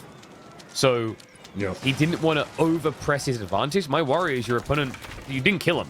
He's remassing again. Right, that wasn't the killing blow. You haven't fully drained him just yet. The fishing is still providing an inkling of hope here. Not just that, I think Louis may have just got discovered on the deer. Was that just the Gur? It might have just been the Gur. Okay, actually, yeah, it's just the Uber in the stables. Yeah, so Outpost will protect. So the Ghazi now know he's up there. Outpost is going to make it a little bit problematic. I think Louis... Is this just castle? I think it is, yeah. Right? So he didn't overcommit there, right? Because of the reasons we mentioned. And instead of pressing directly to the base, and this is just the sort of smarter, safer approach, right? You don't want to get too greedy, even though you do have armored units like the Keshiks to dive. They're not quite as sturdy as those Royal Knights are. They don't heal passively. They need to actually fight to heal. So cutting all unit production, the resources are banking up. It is going to be a castle age here for Louis. Now, there's a lot of archers for MarineLorD, so that's going to be helpful for him in the defense. But behind it, I mean... Coral time. Oh, here he comes. Yep. It's going to be the Kurultai for the kill. He's all in on this. I love this. I think step redoubt could be punishable from this position.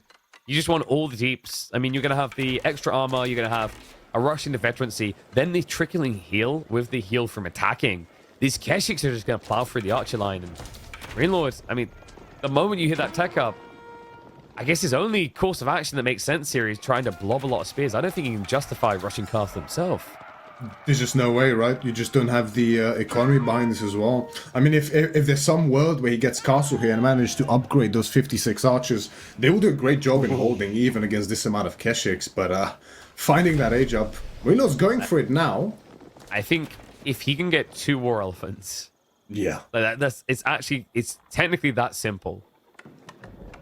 In theory, anyway. Like, getting it is much more difficult. I think Louis, the key thing here is the Kurultai needs to arrive ASAP. He did cue the pack-up tech. It's about to complete, so we'll be accelerated across the map. Should align nicely with the veterancy time of the Keshik, so probably ready to attack in the next 25 seconds. The House of Learning, MarineLorD just so quick to switch on to a tech up. He smelled it, right? He just knew. He saw that Louis did not recommit into his base to try to push him off anything besides those berries in the south. You could smell the castles behind us. Now, the Deerstones is in position, Kurultai on the wheels as well, coming forward. The archer upgrade, though, for Louis is still some ways out now, right? But still, MarineLorD's own upgrades, he has only 10 prelates, so not too bad, but they will still take a long time to come in. And behind this, the economy might be the most worrying part for him. Here we go. Kurultai goes deep. Dives in. MarineLorD does react in the end. Ends up losing, I believe, 2 more villages there. And now the dive. The archers are already getting upgraded. The veterancy is going to kick in. And alongside that, it's going to be Vet Plus because the Kurultai. Choke point fight here. The Keshiks just need to break on through. And the archers are full A-clicking into them. He's not even really trading with that back line. And there we go. Upgrades complete. MarineLorD, the first War Elephant, has been queued up. But there might not be much of an army left by the time it gets out here. It looks like a full wipe of the archers. And a break of MarineLorD's back as all the villagers have nowhere to go. Too many Keshiks flooding into the base. It makes it so hard for MarineLorD to hold. Even with his archer mass, the tech advantage is just too severe. And Louis takes game number 2 in decisive fashion here, I would say. Beautifully done. Great composition. Also great discipline to not just continue that dive. Really difficult to get that read right with the Deerstone, you know, because you think, oh, wow, if I've been pushed on my side, I want to push him all the way back across. But he understood the negotiation of territory so well, so fluently there. loueMT getting a phenomenal win on the board in much quicker fashion. I mean, if you said someone in this game, someone in the series rather, had a 50-minute win, someone had a 20-minute win, you probably would have assigned those wins to the wrong players if we told you to do so blindly. Very possible, right? And now, historic moment here in Elite Classic 3 as MarineLorD loses his very first game in the tournament. That's true. turns out he can bleed, and that does mean all of a sudden question marks are going to start to emerge over who will be that top spot for the Elite Classic free group stage. Of course, this should be the one that decides it. So loueMT would definitely be the big morale booster going into this. I mean, we're approaching a new meta with the DLC with Season 10 that I think you'd agree, Mirad, playstyle-wise, I think things should have moved back towards something more defensive, or at least defensively optional. And I think that type of playstyle is something that would bolster someone such as loueMT a lot. That's very true, right? But loueMT himself has adapted a lot in the recent years, right? We have seen much more aggressive-centered play from him as well. I think initially when Louis first started playing, he was actually somewhat of an aggressive player and then leaned into defensive habits later on. A Chinese main, right? Like in the early days, and he had these really weird and wacky strategies. I still remember like the early days watching him versus Dumu on maps like Danube River, and just listening to Dumu's reaction like, oh, that's weird. Why has he done that? And then just winning, right? Like, I agree. He's become the full kit and caboodle in more recent times. It's a beautiful thing to see. And also just a big inspiration. I don't know how you feel about it. I mean, you probably want to be European dominant. You're European as well. But I always say it's kind of boring when Europe dominates the Age of Empires games. I want to see Chinese top players. I want to see Vietnamese players. I want to see North American, South American. Age of Empires is global, so it's great to start seeing more global representation in that top 3 and top 5. The competition is helpful for everyone at the end of the day, right? I mean, sure, there's more fierce opponents for you to face in tournaments as a pro player, if that's what you are. But on top of it, everyone's discussing more, everyone's practicing more. The game gets figured out better, so you can become better from it if you can capitalize, right? So no need to get disheartened for any Europeans out there. As Louis takes the first game off of MarineLorD in this tournament, and we're straight into game number 3 here on EGC Frisian Marshes, as MarineLorD spawns in the south side of the map, as the blue Abbasid up against loueMT's pink Ottomans in the northeastern side of the map. loueMT has proven something today. MarineLorD can bleed in the Elite Classic 3. And now, Louis may have just entered comfort mode. This Ottoman pick is like a signature pick. If you had to name 3 players who you relate to Ottomans, loueMT, over 90 out of 100 people polled would answer with him. This is a comfort sick, as if rather entirely, but a sick pick on the other sides. MarineLorD has gone for the Abbasid dynasty. Abbasids that typically do trade on this map, and that brings something uniquely new for this Civ now, Myriad, as there was a big trade change with the Abbasids. That there was. The camels that are coming from the markets now for Abbasid.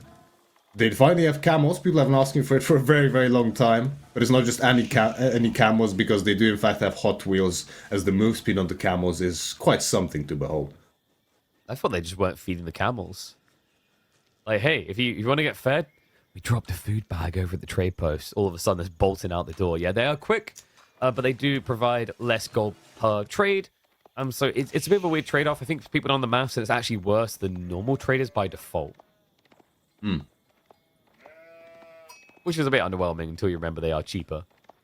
And they do have the camel unease on top of it, so a little bit of trade-off there, I guess, in order to debuff any cavalry nearby. Bring them to the fight, right? Get some armed caravans going. +3/+3. I mean, it's not a bad idea against horsemen, is all I'll say. Exactly. I'm particularly curious about this matchup here, right? I mean, as you mentioned yourself, KP, the Ottomans, one of loueMT's signature picks by this point, right? He's looking extremely scary on this Civ, right? I believe he hasn't actually lost yet with them, if I'm not mistaken, but maybe you can double check the stats for me. I think I remember correctly. But behind this, I mean, MarineLorD on the Abbasid, and this has become somewhat known recently, that Abbasids on this map is just kind of a perfect storm for them to... I describe it as a ruse on King of the Hill type of situation. Abbasid on this map has become extremely oppressive. And not just because of the trade, which is what we see MarineLorD opt to in here. Now, the trade's a big reason for it. But frankly, even playing regular Abbasid, economic wing, military wing, I think is extremely potent here because of all that safe food on your side of the map. On top of the safe sheep. The fishing, right? The fishing play is super sick on this map. I think B and Anatan really did display that in top form, is that you can completely outfloat your opponent just by getting those cheap docks up. Sometimes even, actually, it's kind of crazy. It's feasible to, it's very rare, but sometimes the lakes can overlap close enough that a dock can potentially spawn fishing boats on both ponds. It's really wacky. But Yep. I just double checked. loueMT, it's 3 wins, 0 losses with the Ottomans so far in the Elite Classic 3. The only other person who's coming close to that right now is Doomy with 2 wins, no losses. Pretty crazy. And even other Ottoman aficionados, such as B, who only has played it once, has lost with it. So he really is right now looking like the king of Ottomans. No, that's right. And some players agree with that as well. Some players do think that he is, in fact, the best Ottoman player at the highest level currently. He's going to look to prove it here, as with a perfect record on the Civ, Louis looks to maintain his 100% win rate so far in the tournament. Tradering behind this for MarineLorD, right? So those traders are going to be working and they're already speeding across the map towards the Look at those neutral outposts. Yeah.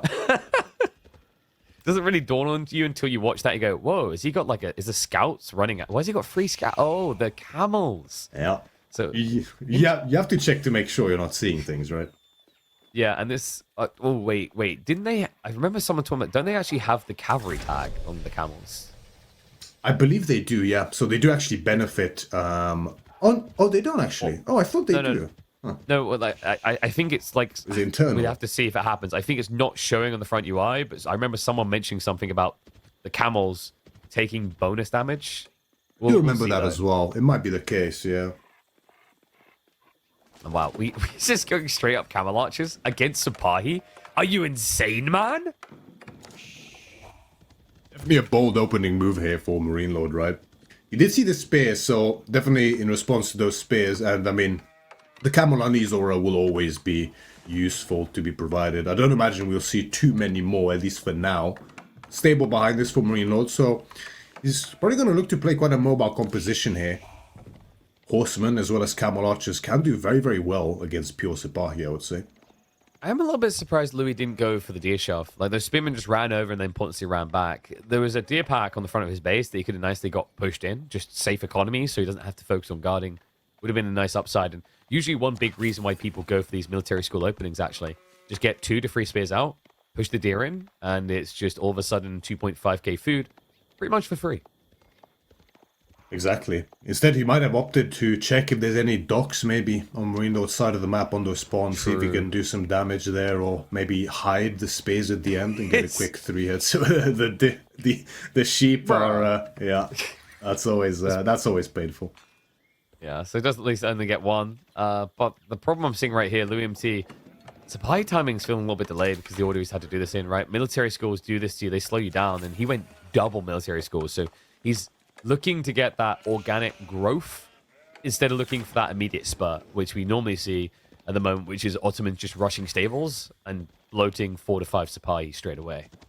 And it does make you wonder how wise of a choice that is here, up against Abbasid trade in this instance, one of the best trades in the game currently.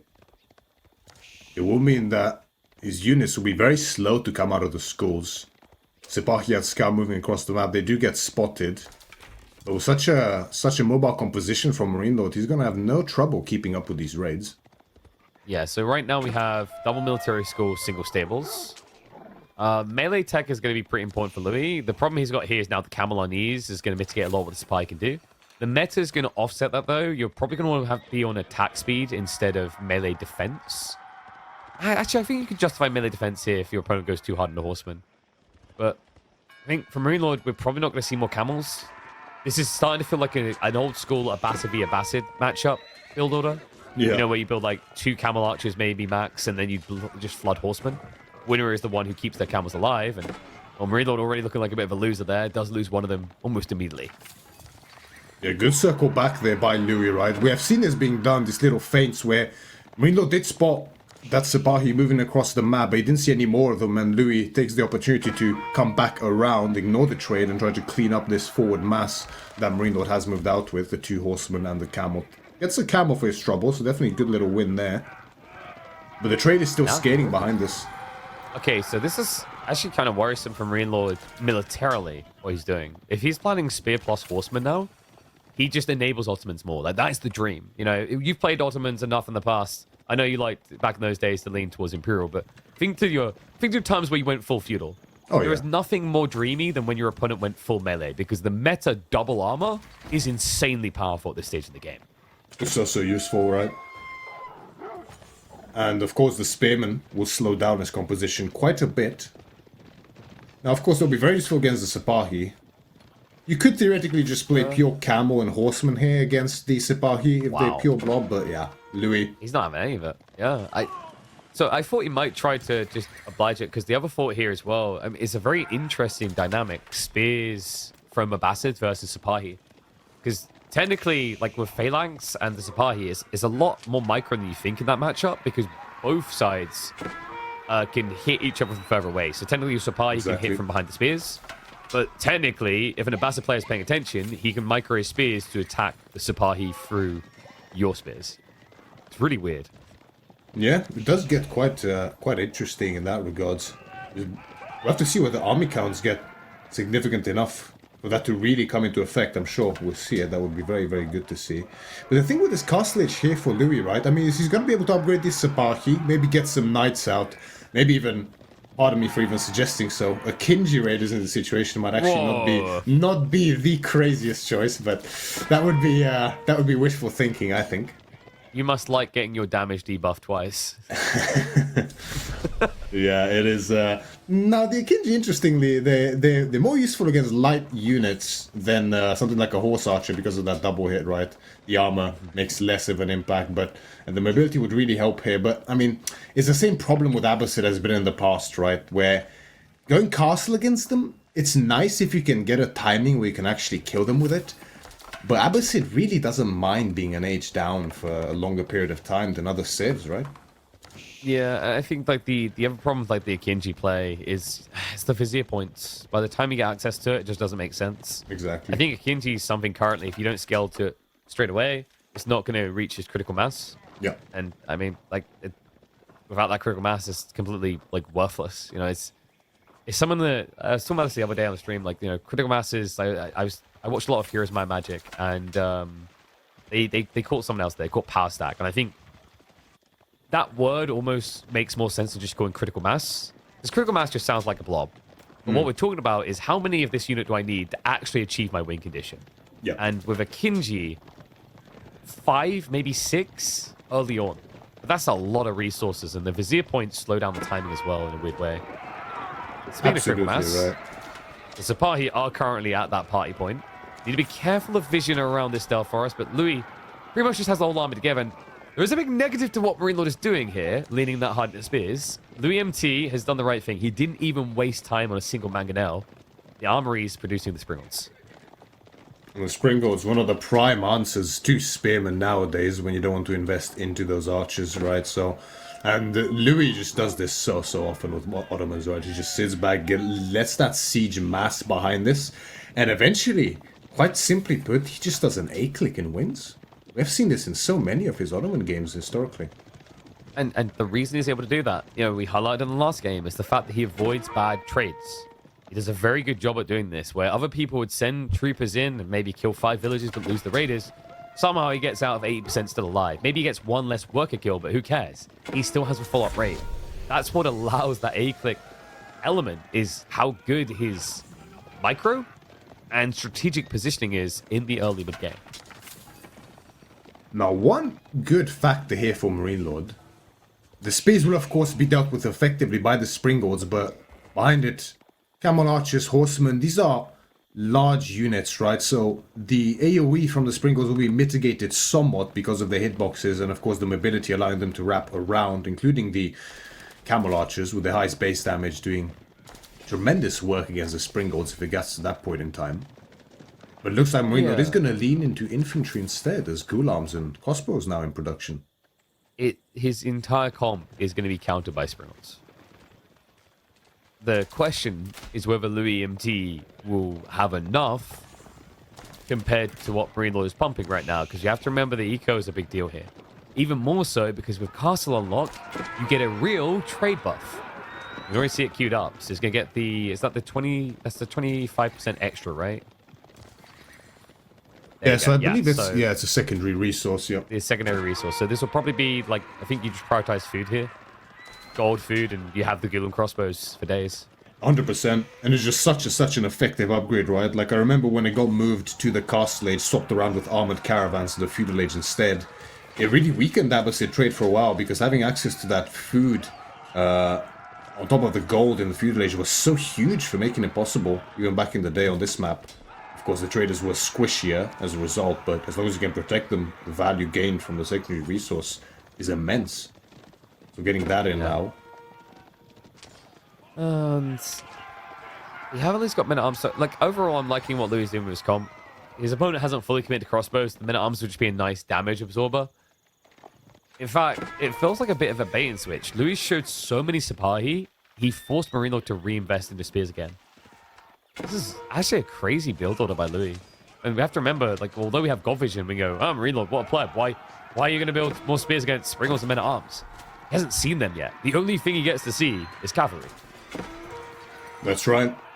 And by this, I mean, Louis, clearly is very, very focused on this army composition massing right now, because there's no monastery thrown down. There's no imam point either. We saw him go for the sheep earlier. The relics are completely up for grabs for both players still at this point in time. So I think Louis is preparing, just like we speculated, for that one mass and done push that might win him the game. But with the economy starting to run away here from MarineLorD and his own army mass looking very, very scary, I think it might prove more difficult here than in his other games. It's tricky for MarineLorD here because, you know, in theory, he's going to have a bigger army eventually. Better push him. In reality, there's always going to be all these Sipahi looming. So it's difficult for MarineLorD to approach the base. He's pretty much in a turtle format until he's fully maxed.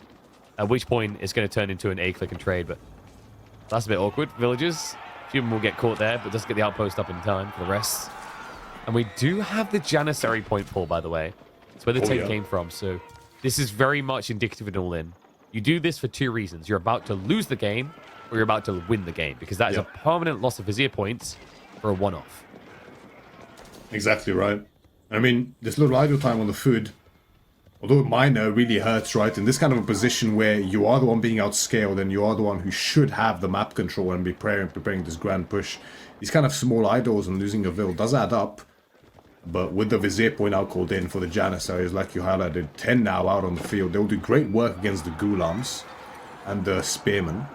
But not as well as those Springolds will. Yeah, and the other nice thing is crossbows don't count at them anymore. Right? Like, they changed it so that now unique tag, only archers dish the bonus damage. And MarineLorD has, well, not built a real archer this whole game. I mean, actually, he's got the camel archers, which do, weirdly enough, have the tag as well. That's right. Camel archers. There's just enough here for that aura, right? Combined with the camel riders. The aura should be present in that whole fight. But MarineLorD getting caught with his pants down here a little bit, right? He really wanted that mangonel before the fight started, but that is now denied completely. Yeah, and the Springles are creeping in. There's a risk of the trade getting shut down, so MarineLorD will have to fight soon. Sipahi, ooh, they were thinking about going after economy. Good penetration shots here. He's using his enemy's mill to stack him on the rotation around the pathing. Camels are going to make it to the back. They do get bonus against siege, but they will not be quick enough. The Janissaries wipe them out. The aura has been removed. He's got one camel archer, but it's not close enough to debuff the army. loueMT, the siege, starting to get struck out a little bit, but it's still going to be 4 Sprills alive. The Ghulams get the double tappers in. 3 siege remaining. loueMT, it's going to break him. It's enough. The Ottoman specialist is here to educate. They need their own little S-tier ranking. Let's call it O for OP, because the Sipahi have just obliterated MarineLorD. In stunning fashion, Louis pushes forward with the Ottomans here. The fight was looking a bit bleak there at the start. I think there were so many spears with the phalanx upgrade. Probably boot camp in as well by now for them, giving them an extra health as well as to the backline. But despite that, the attack speed, the Springolds, the Janissaries, 30 plus Sipahi. The output of damage is insane here from Louis. It's just the elegant details as well. The way he baited the camel rotation early, losing the aura. MarineLorD then having one camel archer A-clicking out of range. The Sipahi peel back the guaranteed it wouldn't fight. Also the berry area, just condensing more targets on top of each other for these Springold bolts. And now, the full Destromination. MarineLorD, he's trying to get a new mass together, but Spearman, please. There's enough Janissaries here to deal with that. There's also now 20 men at arms. MarineLorD is on his last leg here in game number 3 of this best of 5. Now all these camels idle with nowhere to go. There's no more. There's not enough houses in the base to actually house them now. Out of a job, no longer able to trade, as the Ottoman army is planted firmly in that trade line. Oh Louis my! now remassing. Please get him to game 4. This is not a good sign for MarineLorD. He's forced into archers, I think. Lack of food now, right? He has to be optimal. But your opponent has mass men at arms, Sapahi, and you're now building archers. Those archers, I mean, composite bows is on the way now, but there's just not enough of an archer mass to speak of, and it's not like there's a shortage of armored units on Louis' side. 25 men at arms, and the number is only increasing. Come to daddy. Okay, they're gonna shooting the mill may have been a mistake there. Villagers are going to allow access to leave. I don't really know where we're going to leave to. The Vizier point system. What are we looking at next? Because he's been pumping. Has to be the Great Bombard, right? To finish off the game. So? Has got called in, but it's not out yet. Or maybe something else, actually. Oh, dear. I'm pretty sure that's melee armor, and he knows it. There's no chance at all. Ottoman specialist approved. loueMT now takes the lead against the Frenchman. We are now looking at the raging debate. Can anything stop loueMT's Ottomans? I mean, some people are going to go, calm down, Myriad. It's an Abbasid pick.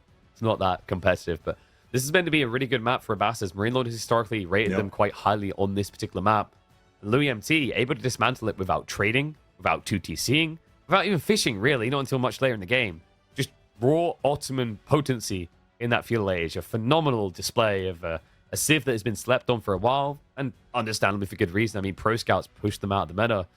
I think people are starting to wake up to the Ottoman potential.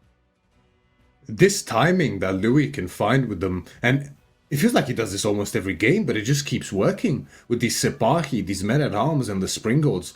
It feels like such a crazy composition, because like we highlighted, the range of the Sepahi allows them to attack over the men-at-arms. You can activate Fortitude for even additional attack speed, allowing such an insane amount of damage to be output whilst keeping them relatively healthy.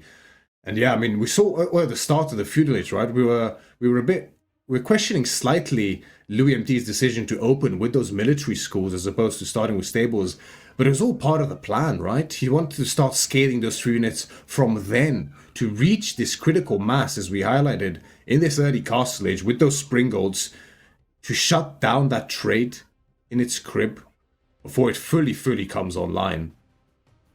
Just a great fight. I mean, honestly, like sometimes when I see these type of fights, I just want to beg the person to delete the mill as well. It does have an impact with these anti-clump units, like Mangoes was the classic one, Springles as well. Like, you've seen it as well over the years, right? Like, you've probably had games where you looked back when you were defending your base, you're like, I should have just deleted my Raxas because they were getting in the way. And I think, you know, the other part of this fight, he can't help. Like, the berries are also going to do the similar effect to him. But just overall, phenomenal stand by loueMT, a pivotal one. And, I mean, I think a masterclass in Spy, the biggest evolution I think I've seen in Ottoman's usage in the last year is people not being scared of the Spy anymore. It felt like in the early days, they're very expensive, but they can feel like a glass cannon in the wrong matchup. So most players didn't like using them extensively. But we're getting to the stage where they can be the true kings of feudal because of it. They really are. I think there honestly can be no more argument made against Sepahi at this point in time. It's the best horseman in the game. I don't even think it's really close. The extra range is absolutely immense for them.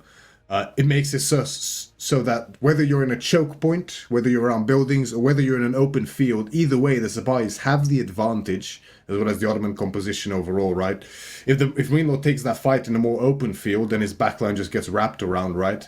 If it's slightly in a tighter space there with the mill and the berries, it's also bad because of the Sepahi range as well as the Springolds. So really, there's no good place to take that fight. Now we got an interesting one. Shushi versus Malians coming up next. What's your take on this map? On this matchup? It's an interesting matchup, I think. Historically, you know, we've seen this very, very often with Malians, right? It's always been the case. You have to deal enough damage to them in feudal to the point where if the corral does come up, they took too much damage for it to matter, or it can't at all go up, right? That's historically been the case against Malians. That has changed a lot recently because, Farimba is very much a possibility for them nowadays. That can really skewer the power dynamics in their matchups. And Jushi has been played quite a few different ways historically. When it came out, we had the multi-TC for them, which has been incredibly oppressive at the time, as we know. Now, of course, Pro Scouts has been the name of the game for them for a while. Should be a very interesting matchup because there's so many directions it can go, right? Are we going to see Cowboom? Are we going to see Farimba? Both, I think, are solid options in this matchup. Whereas for Louis, right, to what extent will we see a commitment to feudal as opposed to looking for a castle age timing instead, as other players sometimes prioritize? Is there going to be an early TC put in, a very defensive play with Nesta Bees being performed? There's a lot of options for both civs here, which makes it very exciting. Yeah, I think that's the interesting thought in my mind is obviously with the arrival of the 2TC build back into Shushi's minds, it proposes a different approach, maybe even possibly one where you don't even see pro scouts for Malians. But let's find out. We're going to be hopping in to Gorge for game number 4 here in the Elite Classic free group stage. And your screen is correct. loueMT on match point. MarineLorD is playing from behind for the first time, the only time here in the group stage of EGC's Elite Classic 3.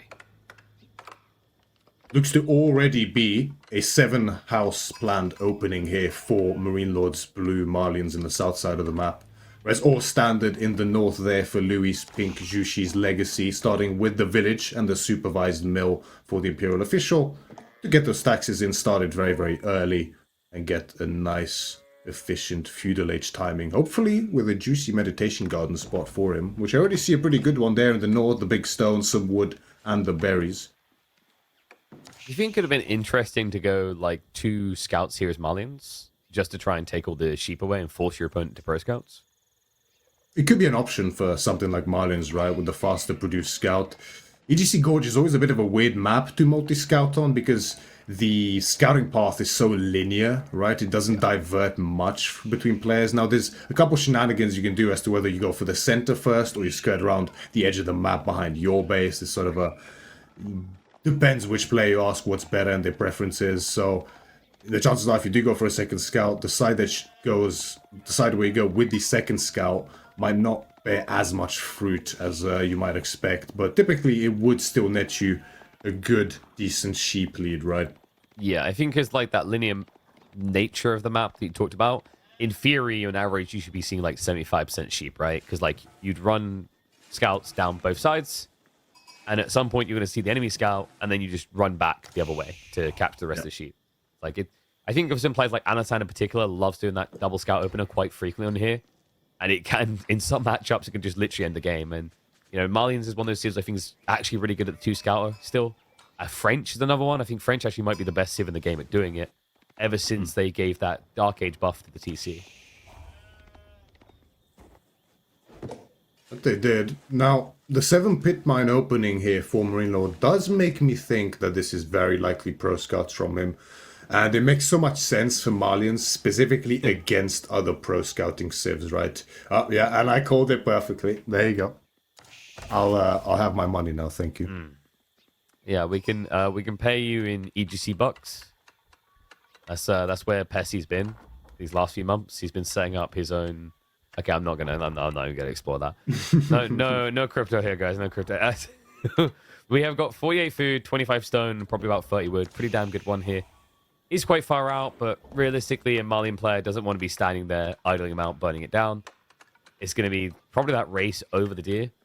There isn't even a world in which Louis just shoves the first deer in and ignores pro scouts, but I don't think he's interested. No, I mean, it could be a possibility, right? Like doing a classic old school all-in here with Jugs, Spearmen, Horsemen. It could still be an option here for Jushi's legacy if it's, it can somewhat be predictable to an extent. And in that case, you would definitely want to skip pro scouts to hit that early timing and rob as many units as you possibly can. Get your other economic upgrades in early as a result. It could be a good way to punish any kind of pro scouts from the Malians, as that will definitely slow them down significantly. But still, all-inning against Malians is always tough, right? That's the thing I was about to say. Like, I feel like any other map, and I'd say Like, if you try to all in Malians, you're going to die with Shushi. But Gorge is very different. You can't get the second pit mine easily. You usually can't get access to food. And if you pro scouts, it's very difficult to get things in anyway. So, like, I feel like if there was a map where you maybe thumbs up a Shushi all in, if there was any map, it probably would be Gorge. Definitely could be, right? Specifically because of that gold detail, like you mentioned. It's always projected to the sides quite far from your base. It's very hard to wall early on this map. So denying any kind of angles becomes increasingly difficult. But on top of it, right, the wood line is completely, impenetrable in terms of harassment here. At the back of the base, very safe. So naturally, the other things have to be projected forward. And the pit mines become a natural place to strike. Yeah, I remember when this map first entered rotation, my thought is like, Marlians won't be good here because of just how far away that second pit mine is. It feels like a marathon. I mean, even if the spawn gods are kind to you, I'm trying to think if there's actually any way that feels good on Gorge for Gold. Not really. It's just such a giant ravine jump. But order of things is going to be that standard pressure focus for Malians where you open the scouts quicker and then pro scouts delayed. Whereas usually with Shushi, we see it the other way around. Get access to picking up the deer, and then worry about the deer gatherers afterwards.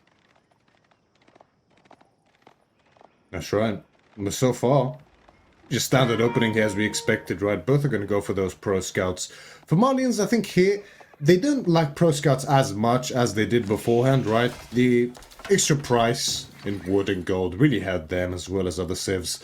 I think typically Malians nowadays kind of only wants to go pro scouts against civs that also want to do it as a method to deny the deer from them, force an extra investment into spears, like we see Louis having to do now, because of course MarineLorD's warrior scouts will definitely win out against his own regular non-warrior scouts, and yeah, deer gets denied here. That is interesting. MarineLorD is assuming early PG. That he did. Calm down, son. You may have got in your own head here, because right now Louis is only doing spears, which is a counter to Musafadi. I was tempted to say initially it's a misclick. Maybe he wanted to go for a spear, but now there's a, oh my God, there's a second one in queue now. What's happening? MarineLorD, unplug, replug the keyboard. Oh God, it feels even worse now. Like, it's Horseman as well from Louis. It still could very well just be a double misclick at this point in time, right? I mean, there's nothing more in production. So, there's no archery range being thrown down yet, which is a little bit concerning here for MarineLorD. I mean, you really want to start blobbing, I think, either archers or javelin throwers quite early, because it's kind of a key unit for you in most matchups here early, especially against so many spears. With Safadi, though, I find it a very, very curious choice, KP. It's funky, man. It's just... I get why it was... Like, I don't understand why you think it would be Shushi opening with the Palace Guard, because that's been very popular recently. Just 3 to 5 Palace Guard, maybe more as you eventually go Castle Age. We'll see if it works out. I mean, in theory, you could potentially sneak in the base. Like, this is a better raiding unit in some ways than a Donzo. Doesn't have the hybrid attack, but does move quicker. It's important to know that the cost of the Musafadi got decreased as well, just like the Yumi Archer did in the last patch.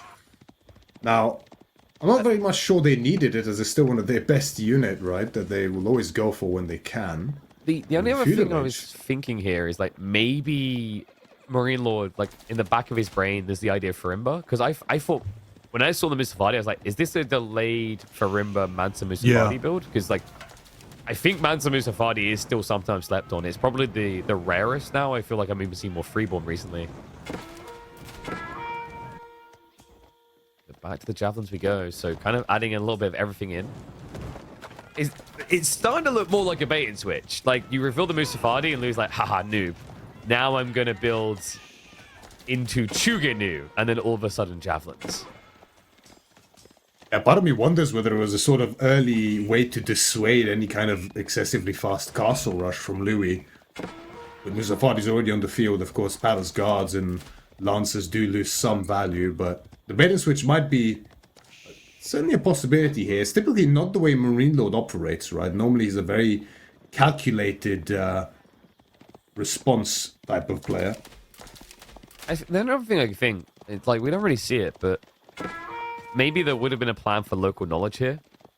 You know, it got a subtle buff a long time ago. It used to be castle tech, and it got moved to feudal. And it's super effective in feudal because percentage healing is much higher, right? Because it's 5 hit points every second for 5 seconds, 25 health, right? And that tech doesn't scale to be better in castle and imperial. Like, in theory, the best point in the game for local knowledge is meant to be feudal age. I don't think we'll see it now. Right? Yeah, like, I don't think we'll see it now because the switch is from Louis. But, like, maybe that was another detail with the Musafadi this early. Exactly. It does seem to be a bit of a classic playstyle here for Jushi against Malians, as we highlighted the possibility of, right? A lot of units being made here by Louis. Villager does just get away in time from that pit mine before he loses his life. Now, this post-Pro Scouts aggression is interesting, right? Because it does slow you down immensely, but at the same time, MarineLorD opted for it as well, so it slowed him down in turn. And I feel that kind of favors the Malians' position a lot more here, right? Because the second pit mine is set up. Granted, it's not full, but it's already pumping gold. MarineLorD got away with placing it. Normally, it's something you have to delay against aggression. Javelins are scaling now, so are the Donzos. There's no more Musafadi misclicks as far as I can see. Or no, it's also the plan was. You never know. He might come back to it. All right, like I'm cool. It's Ferimba time. He was dipping his toe. He's like, do I want javelins? Do I want Mansa Musafadi? Maybe both. I'll be right in some way. But you are right about the longer feudals. Not just the pit mines. It's also the units you're building. You know, like javelins, Donzos. That's 2 premium feudal units. Shushi have 1 premium feudal unit. So, you know, there's not many civs that feel good about long feudal against Malians for that particular reason. Especially when you consider that both those units are technically range units, which is the best way to defend. Exactly right. And on top of it, right, I mean, the food extension for Malians is so much easier than other civs. Converting the gold into cows, which then becomes food, is so easy for them not only to gather from, but also to put into those ranches, which leads you so well from defending all feudal age into a Fulani Corral timing to then fairly simply, in most cases, close out the game with that immense food income. Which, for now, is looking very good for MarineLorD as well, but when those days start drying up, if there hasn't been significant damage dealt, I think it's going to prove pretty tough for him. Does MarineLorD know about his deer in the corner? He must have scouted it. There's no... Okay, yeah, it's just... Oh, there's only one. We're getting baited with the icon, yeah. I was like, huh? Rogan? Just the one on its own. So, Louis is nowhere near a tech up, by the way. And he's going nowhere near. Yeah, so... Yep. Is this enough to break those? My query. It feels like the army being split like this is going to be problematic for Louis. It definitely will. Like, I think in terms of raw mass here, it might just be enough here for Louis to sort of overrun MarineLorD initially, at least, maybe get a good bit of damage done.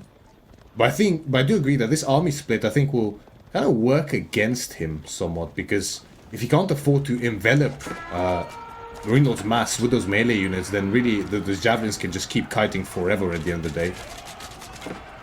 Oh, does start the poke with the jabs. MarineLorD not ready to pull the trigger on the age up just yet. It's going to be a dive underneath the TC from loueMT. Horseman, does he have the Dali horses? I don't think so. It'd be worth it at this type of scale. Okay, he does. There we go. Yes. All right. So extra DPS into the javelin count. North side, he is hitting into the pit mine now. So it looks like he did force the rest of MarineLorD's army home. It's going to be a forfeiture of the pit mine. And MarineLorD, all of a sudden, panics. Has to pull the trigger on 8 more javelins. Yeah, it's a good little timing here found by Louis, right? I'm not sure if he realized it, but I mean, this level, you can kind of sense it to some extent. He maybe had an idea that an age up was getting very close there for MarineLorD, and likely it was going to be the Ferimba, as no cows are in ranches at all just yet. And yeah, this double prong tank paying a little bit of dividends here, right? Louis not overcommitting too much on the south side, instead of getting some damage done here. The pit mine has been torched down fully, and the ram is now working. But still, I mean, the trade out, right? You can see the destroyed value. It's not too significant, but it's in favor here. Look at what Louis is doing. Like, this is delayed MarineLorD's timing. Louis gonna go for attack up. Now the question mark is whether it's worth it to poke the beast here, because you did just force MarineLorD into even more javelins, knowing he was likely gonna go for Ember anyway. Yeah, it's an interesting fake out here from Louis. Normally can pay good dividends, but I'm just not sure he actually has enough of a food bank behind this to sustain an effective transition. And we have seen time and time again just how incredibly effective and oppressive those Mansa Javeliniers can be. Similarly to Horse Archers, it's not so much about the raw strength of the unit, but the kite ability allows you to build up such an immense value in terms of resources traded cost for cost between units that it pays for itself. Yeah, and you know, I think Louis is probably going to try to lean Horseman still, be cost efficient. That's why you go mount the Academy, so you tax for some food. As you said, we just saw him out on the ball. Like, there's only so much food left for him to tap on the map, let alone anything that's safe. And there we go. Confirmation in is going to be the Firimba as expected. Now, Louis does have a slight edge in timing here. It's not really a position to do much with him. Exactly. And Horsemen are still going to be on the menu for him, and rightly so, I think, because any armored unit attempts against the Mansa Javeliniers in the form of men-at-arms or palace guards in this case, even with the extra speed, it'll be kind of like a Yumi situation where, really, unless you're significantly adding count or tech, it's not quite going to be enough, as both magazines comes in for the Jugen as well, giving them an extra bit of damage. So one big thing we talked about is the idea that Javelins and Donzos are the king of premium for a 2-unit comp in Feudal. Like, in fairness to him, what Louis did try to do here was mirror that by having Chug and then having Dali Horsemen to be like that little bit better. So it wasn't that terrible an idea what he's training towards. And hilariously, we go up in age, and the compositions don't look like they're going to change at all. No. And they likely won't whatsoever. I mean, the Mansa Javelins are in now. Louis has his upgrades. Both magazines is in for the Jugenu now. Oh, we have regional Just inspection. the way this... He's going to flood Horseman. Yep. Yeah, this is all about the Horseman pump. He knows he doesn't have enough. He does have the food and wait, no, he's switching PG on this. That is ambitious for sure. I mean, the thing is, the Horseman flood is kind of, I think, the only choice you have here against these Mansa Javs. But just like in Feudal, you're faced with the exact same problem, which it's so difficult to find an effective angle on this Marine composition, right? The Donzos are going to always tee off the spears behind this, so if you charge in with the Horsemen, they'll be the first to take the brunt of those spears. And behind this, the Mansa Javs are always hurling their javelins, right? Yeah, the poison damage adds up. The other problem here is, like, in theory, the Horseman is good, but I think what Louis is worried about is the Horsemen are too fast. His Chug wouldn't be able to keep up. So you basically have to run Horsemen into Donzos, get skewed, and then by the time the Chug catch up, they're running away again. So I think PG, the whole idea is bulky frontline that pushes at similar pacing. Regional inspection should give him the ramp in terms of production speed to get it online. He just doesn't seem to be queuing it up. No, he's kind of split in terms of what he wants to build here. Gold, not good enough. Gold not good enough. Behind this little push on the berries as well. The food is starting to become an issue for MarineLorD. Luckily, he does still have that boar in the north. That's kind of been tiding him over so far in this game. But when that runs out, if he hasn't gained a lot of value from this army yet, then I think it will get increasingly harder. Very good angling here by Louis with the Horsemen to pick up some reinforcements. And this is what you have to do, right? The Javs can extract so much value just from fighting and kiting naturally. So you have to try to counteract that by at least getting some free reinforcements. But against someone of MarineLorD's caliber, that's easier said than done, of course. I think that ball that Louis went onto doesn't have much left on it. I mean, maybe we could run all the way along the south flank and snatch MarineLorDs as well, but it's quite a deep spawn. I guess Louis maybe has to start thinking about farms soon. This economy.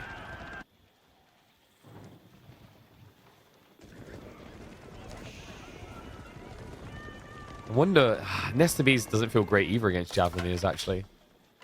They're just too fast. Like, the moment you get seen doing Nesta Bees, he just walks away. That's interesting, though. Louis will instead opt into Springolds. Springolds might really help here against the Donzo frontline.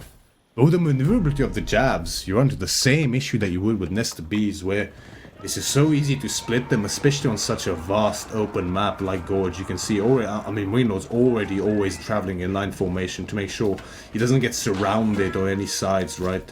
Doesn't want to get suddenly caught out of position off guard where his blob javelins get surrounded. Louis Osman has to guard this road.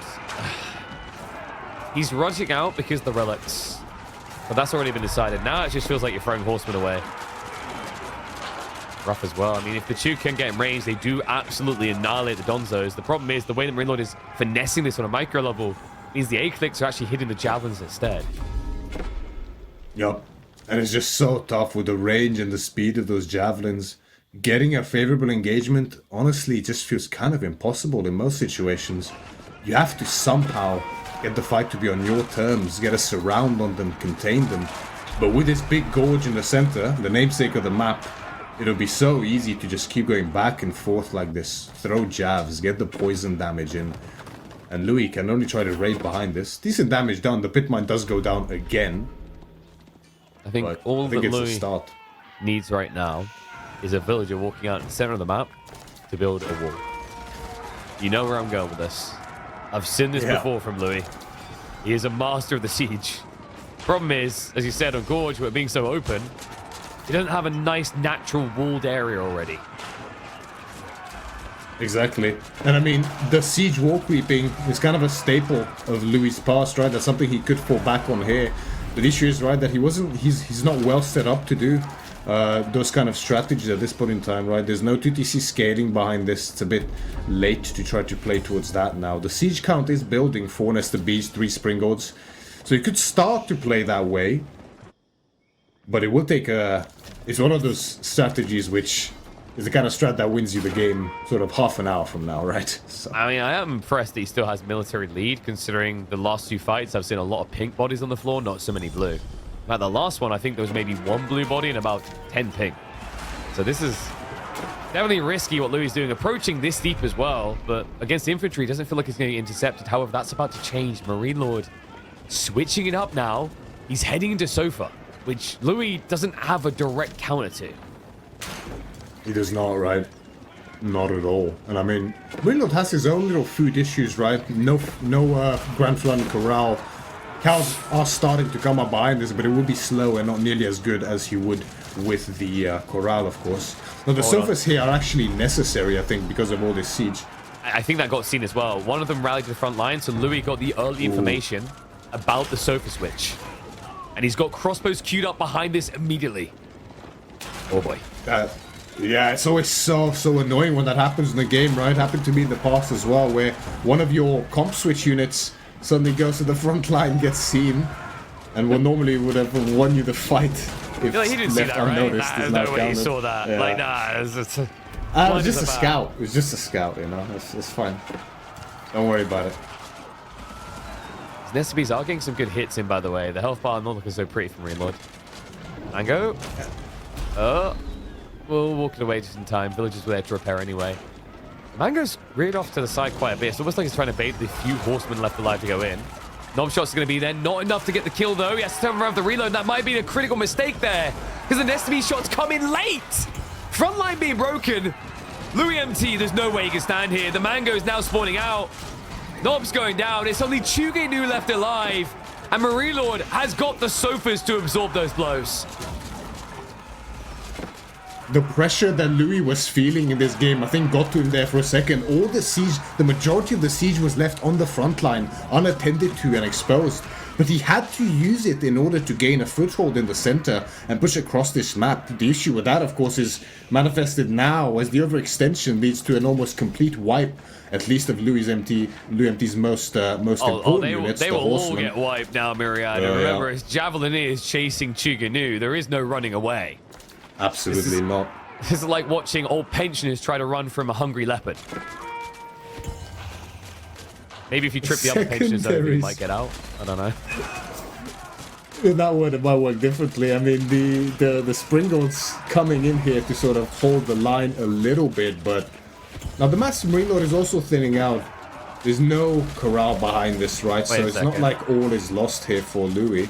MarineLorD? Did he get a bit too ambitious here? A little bit, yeah. I mean, maybe if the Sofas were pursuing, he could keep diving with the siege, but the moment the Nested Bees turned up, MarineLorD apparently just believed he could take him. Okay, there we go. That's where there's big gaps. He's gone for 2 TC behind this. Meanwhile, Louis, he's going to be prepping for that. We've got Jiangnan on the way. More about the farms that he absolutely needs at this stage. Yeah, it feels like he needed a farm transition yesterday with the way the game's been going, right? But it's so tough. He wanted to go for that all-in with Siege, but it just didn't quite work out. It's always so difficult against Marlins, as we highlighted, and now, yeah, we have reached a point where both armies have suffered huge losses, so pushing out is very scary for both players. 2TC up already for MarineLorD. It's going to follow suit for Louis. I'm very, very certain of it. Yeah, you got to imagine. I mean, he's been passively generating stone off that meditation garden for quite some time. Either that or a castle drop to protect the farmlands. Now the little sulfur raids are going to start. Louis queuing his own lancers behind this to look for some raids. With practically Both sides still locked in.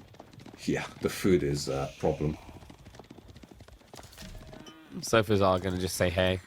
So Louis will be idled on the food income. That's practically all of his food income, so I think the berries on the front side are about to exhaust. And I guess... Although the farms are much better for Louis once that song comes in. Is he thinking of a castle? He must be. I mean, he's staring at 500 stone and has resisted the temptation of 2TC. I guess he wanted to just pump some of those farms in there, get a couple granaries going, and maybe then go for the TC.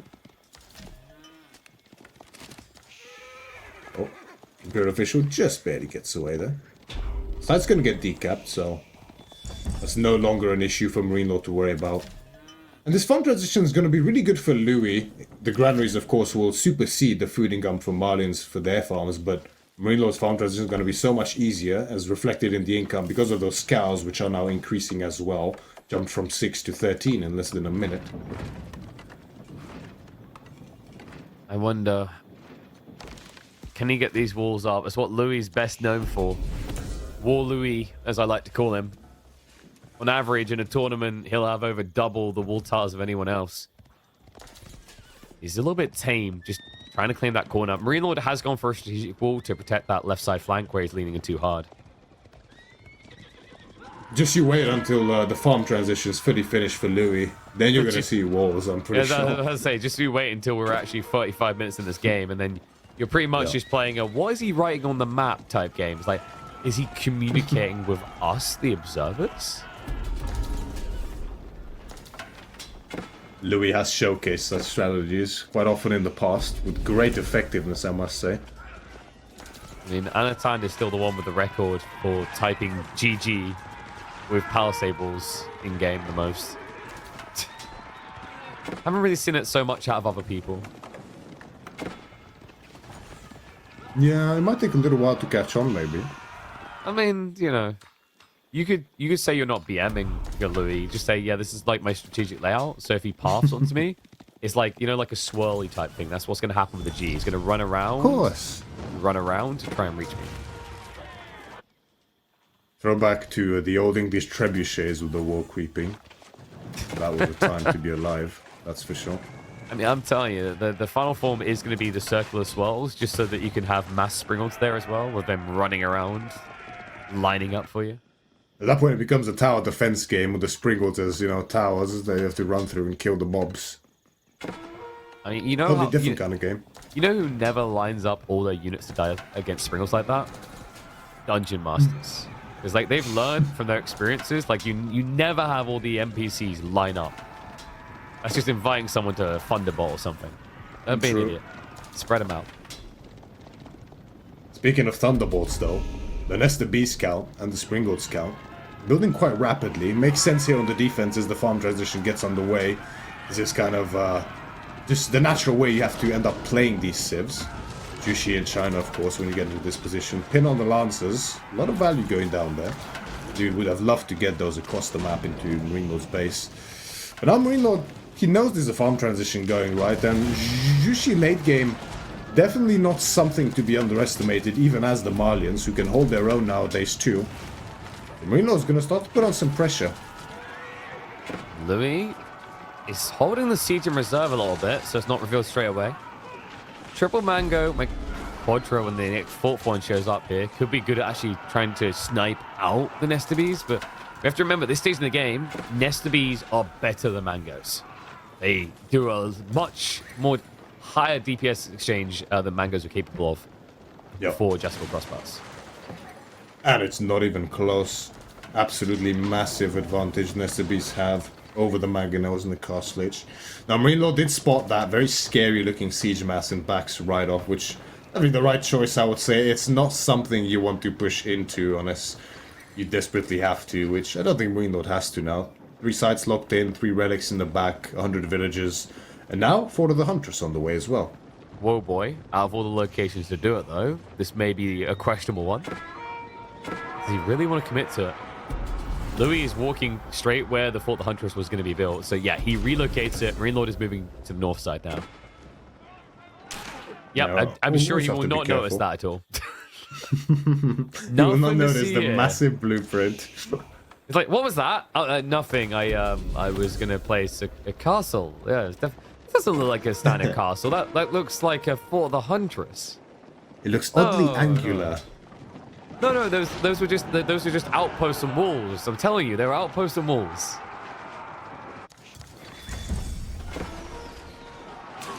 Now, this should be a bit scary here for MarineLorD. It's definitely not a fight he wants to take, but he might be forced to. Doing? What? Oof. They got a death wish right there. And by the way, like, this is crazy. If the Donzos die, okay, he's at least rebuilding them. Because look, loueMT has started a mass horseman. Sofa, in the meantime, have broken in. They're about to raid the hen house. loueMT needs a big win in this fight, or it's going to be going to a game 5.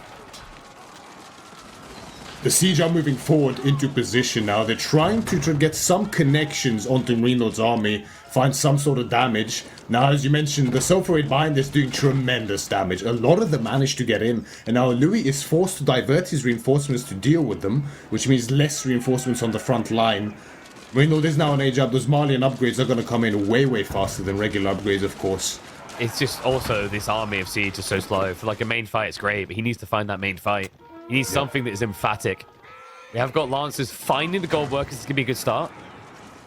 To start burning into the base here. I don't think he's got enough to go for a landmark victory, because remember, we still have got that fortress in the center to worry about.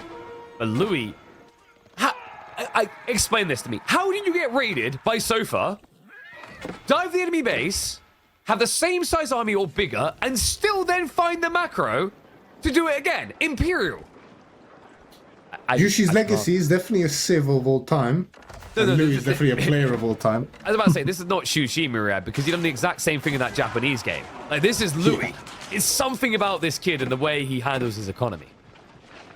I mean, if he ever fails to make it as a millionaire Age of Empires 4 player, he can always fall back as an accountant for, like, you know, the rich and wealthy of China. That's true. He would cook the books perfectly, man. I don't know how he does this. Conjuring up resources out of thin air. That is what Shushi is trying to do. Yeah, that will be appreciated in places of high power, without a doubt. Oh, look, Sofa raiding again. I'm sure by the end of this raid, Louis will somehow have afforded to go into Ming Dynasty. He did do something funky, by the way. He didn't go for the mobility. Even though he's going mass spears, he actually went Shushi Library. I went to the library, yes. So I don't know if we got any of the upgrades in yet. That's why we might see some of them soon. It's tough to afford them, especially on 1TC was getting raided like this. Bold choice. But I do understand it, right? I do understand it, because the bonuses from the Temple of the Sun are somewhat limited. You know, they only apply to some units. And the upgrades from the Temple of the Library are so valuable. And, you know... You don't think that maneuver would be useful for spears or, like, range for Nestor Bees? It definitely would be, but so would the speed and the fire lance attack on those spears as well, right? Did they finally fix that? I hope so.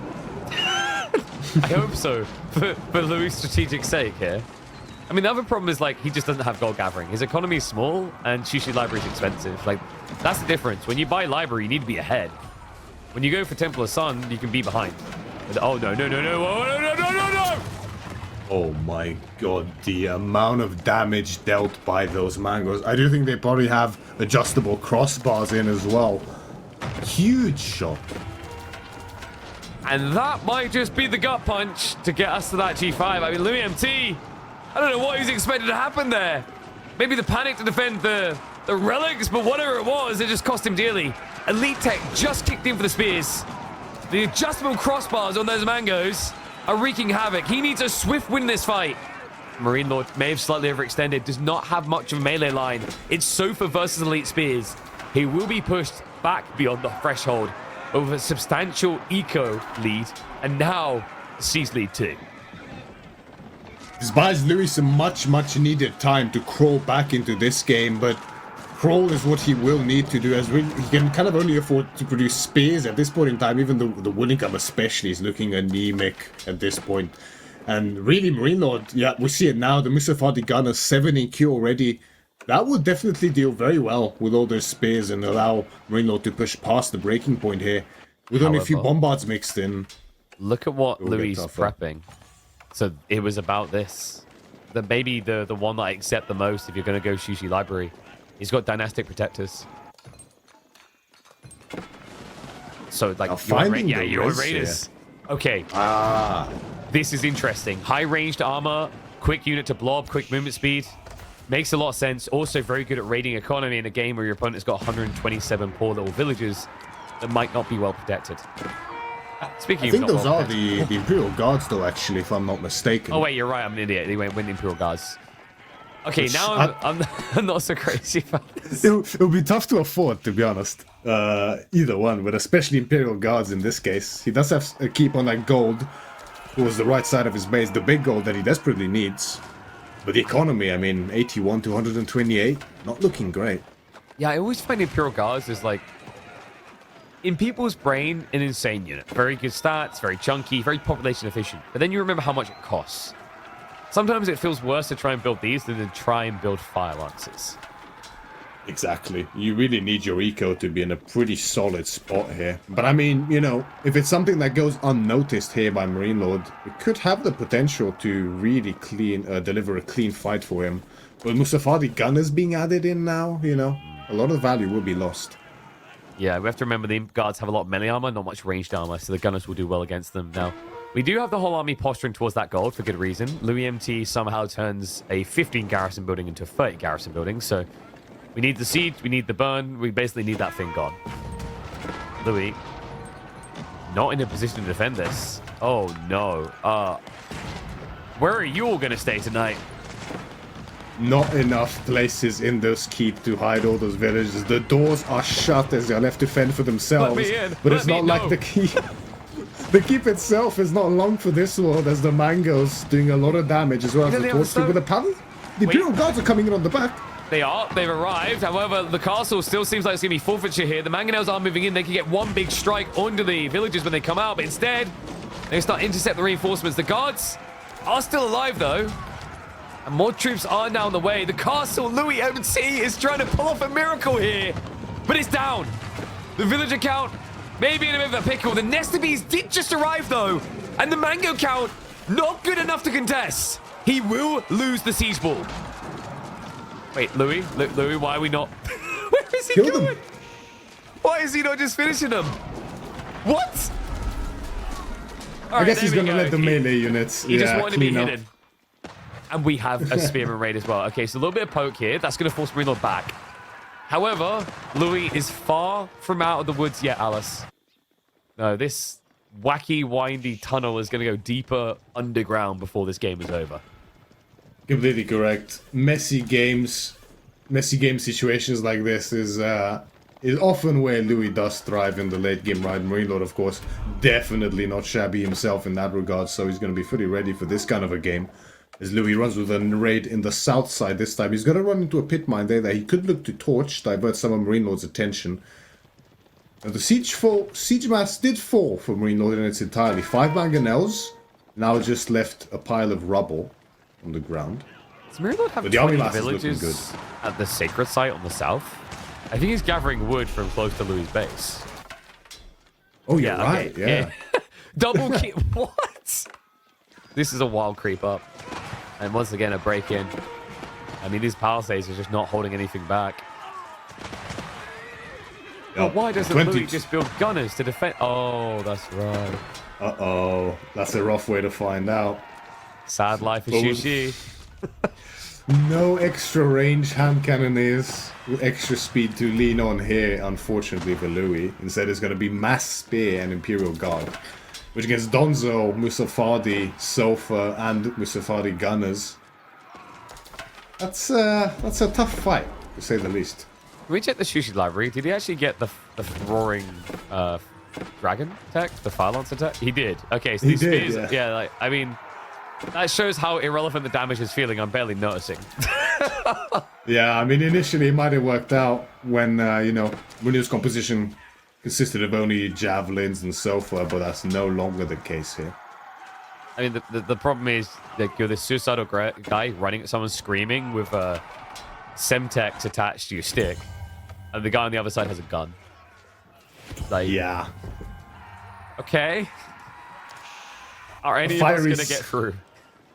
A fiery stick can only do so much in a fight. Maybe if they threw it, but that would be a different my tech. stick with firecrackers on it. Have you tried guns? No, we're not allowed those. Why? Why aren't you allowed those? China prohibited it.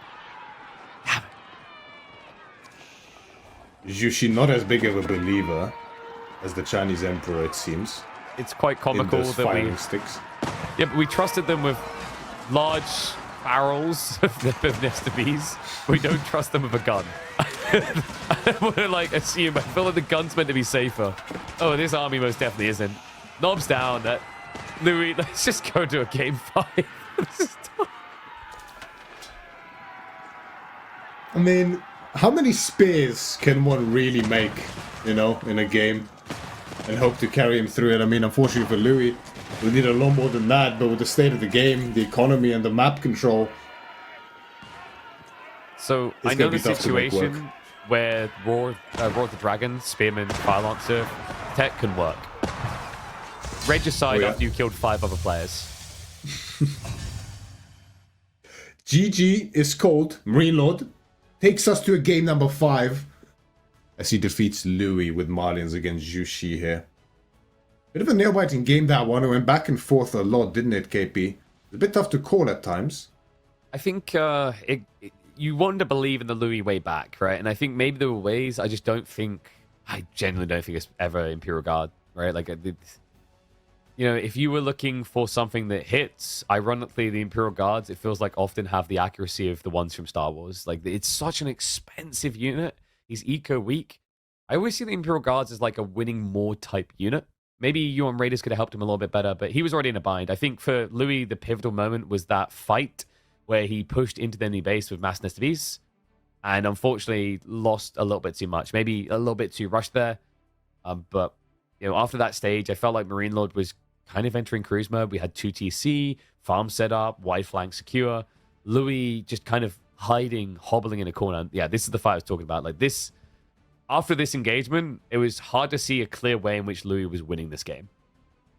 Exactly. I mean, you're so overextended here, right? You have to get a very meaningful fight done, or if you go and win the fight, at least you split off and do a lot of economic damage. But it's so hard with Siege. You have to protect it to win the fight. And then if you don't protect it here, it's a mixture of overextension and just not paying enough of attention. It was all on the front line. Half the Siege died before the fight even begun. Mm-hmm. And then obviously MarineLorD is classic kind of mantra is if I build a small lead, I can turn it into a big win. And we're going to have to see if he can build anything that would amount a lead here with the Lancastrians, because the final game, we're heading into the purest, a pure. It's going all the way, folks. A game 5 between Gentlemates MarineLords and, of course, Team Elephants loueMT. And it is going to be House of Lancaster, manned by MarineLorD, up against loueMT's French. And you're seeing that correctly. We have got a Dark Age Rax opening from Lancaster. Makes sense here, right? You want to deny that pro scouts that French has been sort of, in a way, innovating on since its advent last season. They've been one of the forefront runners for that pro scouts. They will very likely look to do so here again. Louis starting with a classic wheelbarrow opener here. Up against the Spearman Rush, it is something you can get away with, but it has to be spotted very early, and you really need to get that gold in ASAP. So we'll see whether... I mean, it's a bad goal. Louis has any idea. Yeah, normally that will help him a bit. The thing is, you would not expect Lancaster to open Dark Age Rush here. That's the tricky part. If this was Japanese, this is Mongols, you'd pivot, you'd adjust. So it's a very creative way for MarineLorD to approach. I wonder if this is going to be a mana build as a fallback, or if, similar to Anatan, MarineLorD is becoming an Abbey of Kings believer. Could be possible to do both, right? I think it's a bit underexplored, maybe. Abbey in combination with Manners, especially situations where that defensiveness, the extra health is not something you might need. The Kings can really push your army to the next level. But then you do miss out from the levies from the Lancaster Castle, of course. Tough decision to make. I guess the thought process is like if your opponent's going to spam knights, there's an argument that the Manners with the Castle Lancaster is not going to be as effective at defending you with the arrow fire due to things like chivalry. Like in some ways, you could kind of envision that French Jean is Lancaster's worst nightmare, I guess, for that type of build. But we'll get some truth to the matter soon. Spinman does reveal what's happening here. loueMT is like, whoops. Probably wants to pull, what, three more villages out? Only 2. Yeah, we need a fair few here, right? Now the wheelbarrow is going to help a bit. Extra carrying capacity on the villages and the movement speed, of course. He'll get enough here for the age up, but there'll be no knight, there'll be no pro scouts, at least initially here for him.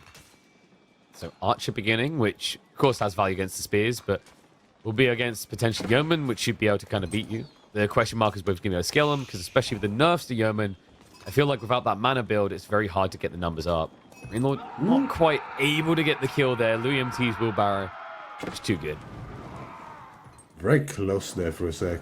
This match is very interesting here, right? Dry Arabia, normally we have seen in the past the Classico, people would call it, right? English against French here. Normally this is one of French's home maps, so to say. They very much like being on Dry Arabia. It's open nature, rather straightforward. One of the best French maps. But now we have the updated English, so to say, with the House of Lancaster. Not seeing as much English now, but instead...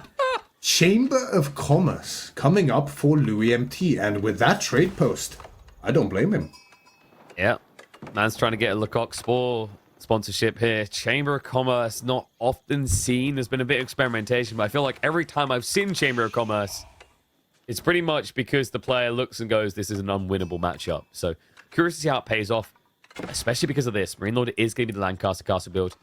And no surprise either. You know, if he got a split stone or gold spawn, maybe Abbey Kings is justifiable. But you can see on that front side of his base, gold, stone, 2 of each, all basically almost on one screen.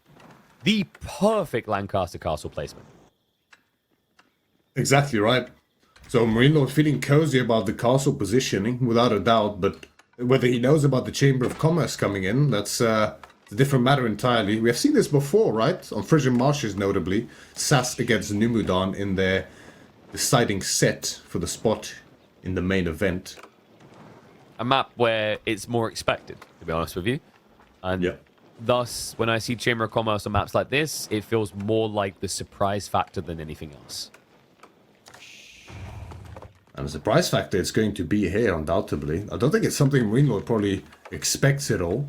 Might be a different approach for him in this game if he did. He's definitely going to scout it soon enough. The question is when, right? He does have the spears out. I think at this point, yeah, he's going to shove in the deer. That makes total sense for the spearman. Not much more value to be gained as, you know, archer priority likely from Louis here. And we will get the deer shoves come through from MarineLorD. Another value play of the spearman opening. Why it's become so popular is, of course, these deer after the fact. And Louis is not likely to disrupt that whatsoever. I do wonder here, yeah, it is going to be archers here for Louis. He's just a bit scared of the spears initially, stable to follow up. And of course, nice thing about doing wheelbarrow that early is he already has a trader coming out to kick it off for free. Exactly right. Yeah. And now, did he go for the forestry? We've seen in the past, usually it's just worth yoinking that straight away. I don't think he had the gold for it, no. He got you're pushed right, off actually, completely, yeah. right? Did that late to it, yeah. They definitely stung his build a little bit here, which is concerning, because you are playing an eco race now with the Lancaster Castle build. And you're already losing. Yeah, first man already up, second one now on the way. I mean, I'm really curious to see what this will turn into, right? Like, which one of them is going to be the one who feels the economic pressure mounting first from the opponent and feels the need to get something done? Because in theory, Louis could just keep adding a second market buy and just go double trade. MarineLorD could go up to 9 manas and go for that castle timing without even touching each other, these players. As to whether that will be the case is something we'll have to see. I think this is why Louis' choice to go archers is so critical here and fundamental. if you just go knights, your opponent actually can block you when you scale to like 20 traders by going yeoman billman. Because the billman spears, I mean, you've seen how plastic sometimes Chevalier Concret look. It does that to standard knights. So really key to have these archers nice and early and make sure you keep scaling them as the game goes on. Exactly right. All right, Trader Joe time. Marketplace going to be coming up. And no suspicions from... There we go. MarineLorD does now see them. Like, wait a second. Eh? In my game? Yeah. That certainly takes him a little bit by surprise. I would have loved to see his live reaction to that one. Now, nice little detail here on the market for Louis. Placing it slightly away from the actual corner makes it a bit more unsafe, yes, but it can in fact boost the income by just a few resources, as it counts as a slightly longer distance due to the fact that there's a tiny bit of a diagonal, right, that would increase the distance. There's another thing, actually. Can we check Louis' vision? Because I think it might have been the boar as well. Does he put 3 archers out there? Yeah. Does he actually not see the boar? Can we check the corner on the left? Oh yeah, that might be critical, actually. Yeah, because like that would explain why he wouldn't do this. Okay, no, that could have been crazy. Because like, let's say, so you brought archers out here to guard. Let's say MarineLorD had a scout here and he pulls the boar. He disrupts the build, and also like 3 archers are not going to be a boar any day of the week. So yeah, interesting detail that actually didn't matter in the end. Oh, look at this. Wow. The thing that makes you feel that the game doesn't matter. He's building more manors. Sorry, I'm very bitter about this build right now. It's a build. It's definitely a build that one can do, right? Without a doubt. But Louis, you know, he's capitalizing on his map control, right? He's out on the day now. He's starting to set up walls without too much of a fear of demi-lancers coming out. Yeah, he's keeping a good eye at the front of MarineLorD's base. It's mainly the demi-lancers that you're worried about here. Obviously, they're not too impressive of a unit in a direct fight, but at the end of the day, they are still heavy cavalry, and you are trading on one of the most open maps in the game. Cavalry is something you want to be aware of. Mm-hmm. And the problem is, it's not that demi-lancers are lethal as an entity, one entity. It's the collective group. It's like being attacked by a bunch of micro picks. Enough of them will crush you. And that's the thing with the demi-lancers. Like, their damage is low, but when you have a lot of ponies, all of a sudden you have a body blocker. Fantastic for intercepting trade. You just move in club, move in club. That's going to be difficult for Louis to answer, because also that same effect applies to villages. Exactly. There's going to be a blacksmith here from MarineLorD, right? So he might look to stay in the feudal age a bit longer than some might anticipate here. Steeled arrows. To 6 manas now. Yeah, I think you steeled arrows so the knights can't dive the manas. The extra +1 is actually quite a substantial increase in DPS in the trade. Very true. And besides, like, you eventually want yeoman, right? So it remains good. 100%. Does MarineLorD have Billman? I'm not sure yet. We can have a check soon. But yeah, he's going to stick on 6 manas for now. I'm not sure if there's an intention to go up to 9 yet. That might be a bit greedy, right? Yeah, 9 is usually how people die. It's just take the castle play. So, like, now you gauge whether there's pressure coming, and if there's, you go White Tower. Otherwise, you get King's College, which I think is, like, secretly one of the best landmarks in the game. It just has a lot of versatility. Like, it turns a linear civ into a very diverse one. For example, if you go for King's College, you can actually mirror French Knights and beat them before they go Royce 2, easily. Like, if they go Guildhall, you can beat them because there's a unique tech in King's College that turns your knights into heavy maces, essentially, on horseback. Exactly right. That tech is not to be underestimated. Collar of S's. The +6 Cheap damage well. against armored units. Yep, cheap as a natural bonus of the King's College. All technologies are made cheaper. I think it's 20% if I'm not wrong. It's thereabouts. 15%, but the thing 15. is, like, the base price is not high. I think it's about 200, 250 resources in total for Collar of S's. Yep. They're very, very cost efficient. We do have the Yeoman Spearman spam for now. And remember, the King's College, the discount on cost is for all tech. So the veterancy for those yeomen, synchronized shot, all of it. Like, it's such a subtle but super effective element. Exactly. And with those knights, like we mentioned, you highlighted, without bloodlines, the real knights will be the ones at a disadvantage in the knight against knight fight. And The Color of Esses turns the Lancaster Knights into some of the best knights in the game. It really does. I mean, the +6 is kind of bonkers. It's why, like, I think once Lancaster has been moved beyond, Abbey of Kings with Color S's will be just crazy to witness. You know, that cycle in, heal, leave.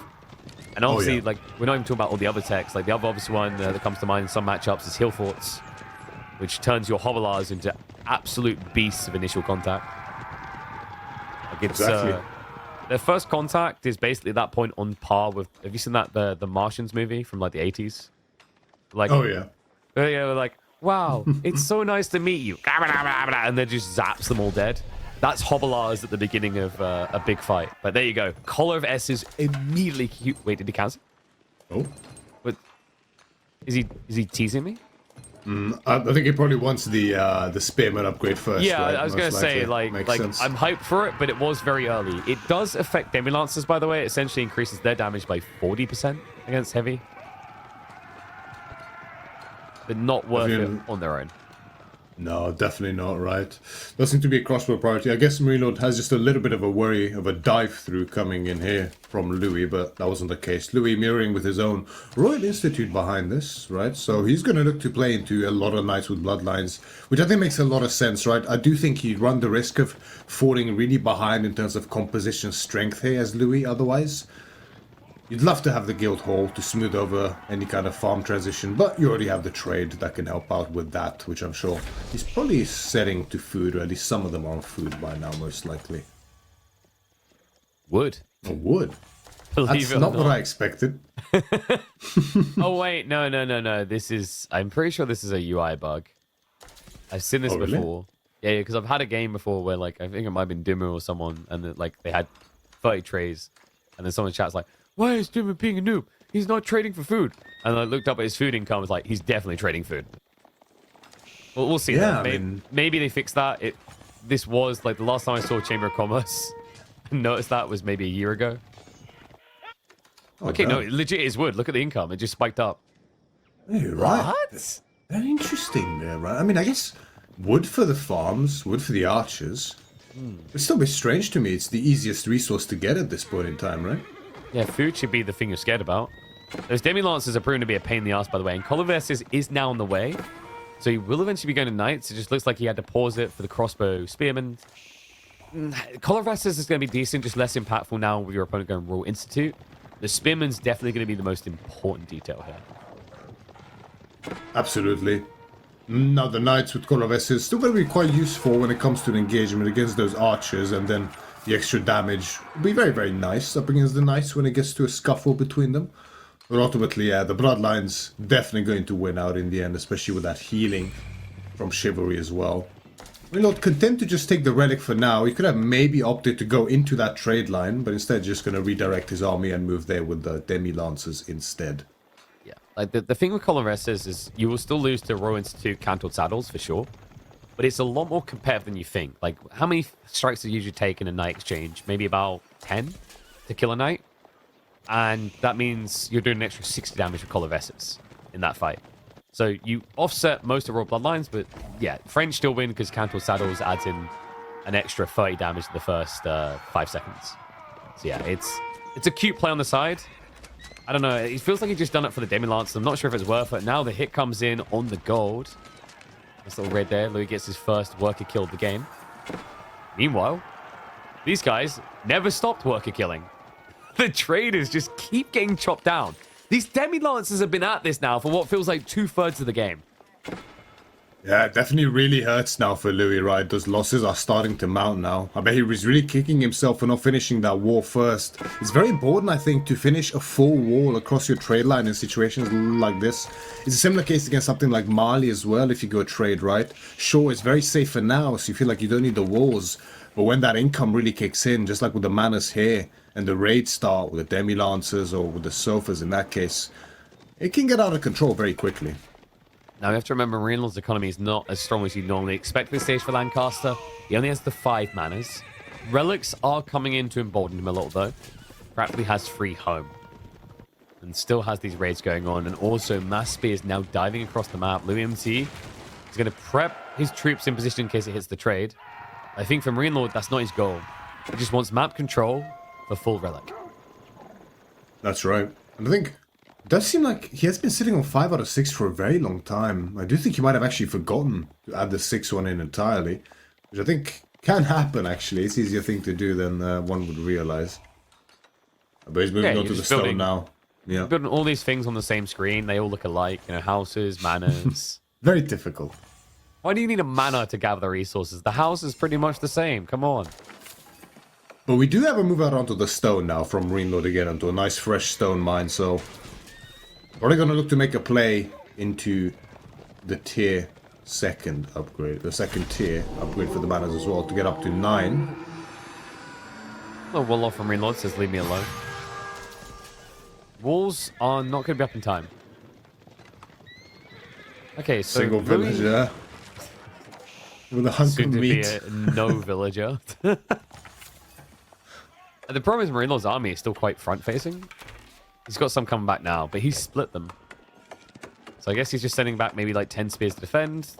Rest is posturing. There's a scary position to be in against a Knight Civ, right? Where you want to be aggressive, you feel like you have the control, but there's just this battalion of knights roaming around with death on their mind. But hear me out. Numerically, it's even. You think you're favored. You feel like you could maybe strike back. But MarineLorD is always just 300 wood away from taking a 17 military unit lead. Yeah. That is very, very true. The Actually, Shire Levy can be called upon. It wouldn't be 17, right? It'd be 13. Yeah, so like the thing with that tech is like it is ridiculous, but it only feels worth it truly once you have about 8 manors. So Louis has got a little bit of time to work with here. Yeah. He has to be sensing it. Like that timing is something that every Lancaster build is always aiming for at the moment. 17 yeomen.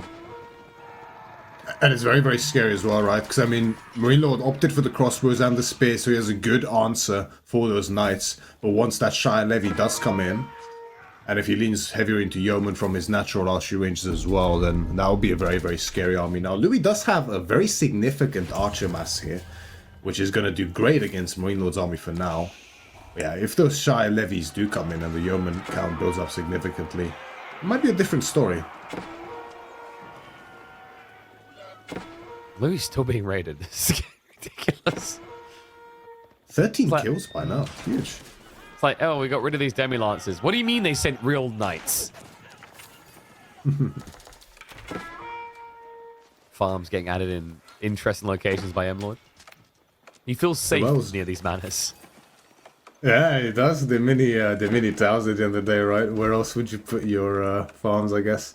It's a similar situation to Japanese manor, I guess, right? You have the strong TC.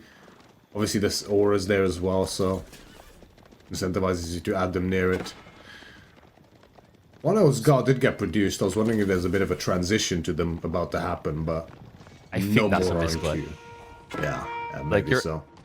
Is there literally a worse unit you could build against French than Earl's Guard? You might be thinking in mind of the archers, but yeah, I mean, with so many knights, it's knights, you need a bit of a different answer. It's also like your opponent. Wait, he's actually doing. All right, I'll swallow my words here. So the thought I had against this is like your opponent could be going Arbor Trier as well. So Knight's Arbor, like everything counts Earl's Guard. I guess MarineLorD doesn't believe in the Hobblars, because that would make sense against Louis' comp. He had some on the field earlier, if I'm not wrong. Maybe I missed, but he did have I think so. Are you imagining like a different game? I could have sworn. But maybe I confused it with the Demi-Lancers, I'm not sure. But behind there's Louis, with the red palace going up. And look where it is. AK in the center of the map secure. This is ridiculous, man. The Chamber of Commerce is winning. I think it makes sense. I mean, you can't ask for a better trade post, right? 70 food per trade. You can switch it to any resource you want. He can fix his macro so smoothly with that French trade. So you're saying he got a loueMT spawn? You very well could in this case. It is the start of an era. It feels like it right now. This will be the first time that MarineLorD not only has bled in the group stage, dropping a game, but a very likely outcome of him dropping a series for the first time in this tournament. Upgrades are rolling in for Louis at this point, right? We have elite status on the knights now coming in. I don't think the archer upgrade is in queue yet. Very expensive, these upgrades, right? And this is a somewhat early timing, even by trade standards, so... Army's reacting as well. Yeah, peels off. I love that. Not the entire army, just enough to deal with this. Maybe lose a few traders, but it's all about tempo here. Map control important, as he knows MarineLorD has to mirror the play. Currently saving up for Imperial Age. MarineLorD is stockpiling enough gold to open his own bank. Will be helpful, I do wonder, what part was this, MarineLorD's, loueMT's plan from the beginning? Was he actually hoping for a good trade route here? It's possible, but then like his plan might have gotten diverted by what his opponent done. Nah, I think there is an element of he was doing this. Like the wheelbarrow makes so much sense in Dark Age because you want a Chamber of Commerce. Yeah, I think you're onto something there. Wingard is going to be coming in. loueMT is almost ready to roll. By the way, trade's about to get better. It's finally on the way. Merchants Guilds. So passive gold trickle just to the traders existing next. The army not experiencing the power of their university techs, but a big enough advantage that he needs to press it. MarineLorD down by about 20 military here. And that may grow more. He cancels it. He switches to Berkshire. Yes, went to Berkshire. 42 villages on the Berkshire now as a massive charge of elite Royal Knights comes in on the back. Looking to make a connection, but the spears are there just in time to prevent it. There's a choke point here that will serve towards MarineLorD's favor here. But the Berkshire is not even up yet. There's no elite techs here for MarineLorD. No, his army is at risk of getting wiped here. Down to just 15 spearmen. Maybe the knights get cleared out, but the archers are going to be impenetrable after the fight. And there's still just so many elite knights left alive. The Berkshire does go up. But congrats, firm handshakes. Oh, what about all these farms and manors, though? Who's protecting them? loueMT looking to break MarineLorD's back here in the group stage. Not only taking his first two losses, well, being the cause for MarineLorD's first two losses here, but now looking to take the series as well. In commanding fashion here as the trade keeps scaling behind this. Does he know? No, he must know, right? Yeah, the gold on the east side, that was very important. Just to the side of that picture, there was a villager walkout, and a knight was about to discover it. So MarineLorD, great reaction there. That was about 15 villagers that would have been dead. And gold is going to become a serious issue here for MarineLorD. Exactly. He has, like, nothing to work with, but wait. I mean, you know, it seems unfair. If only there was a way, like, this Civ could generate passive gold. I mean, England gets it, Marine. It's only fair that, like, Lancaster can generate passive gold, right? Why not? Yeah, just 360 gold a minute. It's fine. Taxes on farms, taxes on manor lands. Oh, by the way, what about the taxes here? We never see the icon. Burgundian imports coming in. The tech that lets you get hand cannoneers an age early. Now, you might be thinking MarineLorD's a noob. He's not. No, on the left side. What he's doing that for is Burgundian imports also discounts your hand cannoneers by 25%. So, all of a sudden, very significant. Exactly. Scottish might be good enough to actually get it, because now he's paying the price of Streltsy. The issue here, however, is being locked in your base like this from two sides. It's such a difficult place to be in. And I mean, the gold from Scootage is going to be nice for now, as well as the discount on the hand cannoneers would be very, very useful. But, I mean, against trade, for scaling now, 120 eco to 80, even with the manors. Red Palace in the center on the big gold. The other big gold also secured by now, I imagine, with the keep. Triple site lock-in. And the timer is only going downwards. I think the tricky thing here for Louis is he hasn't got, you know, the timer that low yet. He needs siege, and he's going as cheap can be. He's building rams because he can do it on the front line. Honestly, just where you built the Red Palace, drop a siege workshop. One or two cannons here, because even if you can't reach the Berkshire, you'll kill the manors, which is what is keeping MarineLorD alive right now. Exactly. Now, MarineLorD's army still pretty potent, but wait, the issue is mobility, right? Yeah, but we have something funky from MarineLorD. He's Rush Stone. There's only one reason you do that here. Keep drops. Why would you want keep drops? The Earl's Guard. The House Unified buff. It's rare we see it stretched to the extreme, but I think that's what MarineLorD has in mind here. And it's worth noting that with, I mean, getting up to 6 keeps is ambitious, but with 6 keeps, the damage on the Earl's Guard and the dagger throw, they turn into, what I would argue, Could be the best men-at-arms in the game. Oh, definitely, because of the army tactics afterwards. Yep. You know, you buff your damage by an extra 6 and then 20% it up. So actually, you buffed your damage by 7.2. TC is going to go down there. The Ram, super effective because the entire army is stationed on that north side. What is going on? It just feels like he's giving over his economy to get some stone. And, you know, I don't know if there's a mistranslation from MarineLorD, but when someone says eat rocks, it's actually not a term of endearment. It's so tough, right? He needs the stone for a keep to put on a gold to secure it because he needs that gold desperately soon enough. Resources are fast running out here for MarineLorD in terms of what he has access to, right? He's trying to lean towards that right side of the map, but as you highlighted, the cost of that is the left side begins to get a bit exposed. The Bakshi can only do so much, and against battering rams, tearing down farms, yeah, it will need a bit of help for sure. Okay, he's got Lunar Glaives. He just researched the Throne Dagger drills, so now we get that AoE effect. Whether it's going to be good enough? Not sure yet. Louis, the food income is worrying me a little here. This doesn't look good enough, and yeah, there's why. The farms. He's trying to shift over to them now. And we also do have the wall with trebuchets, so MarineLorD has a very easy way now of dealing with Red Palace.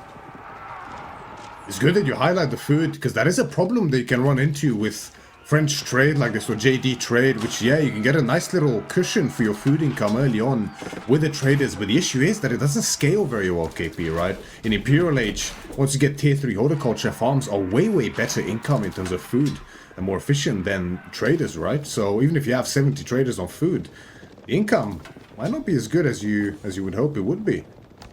I'm starting to wonder if Louis maybe senses as well that he took a raid approach when he needed an all-in approach. Like, looked great with that dive until the Bakshi came back. And then all of a sudden, instead of finding a way to all-in again, it felt like he felt this need to constrict the map. And it may have just cost him dearly. Now, we do have the siege switch up on the way. Adjustable crossbars just got queued.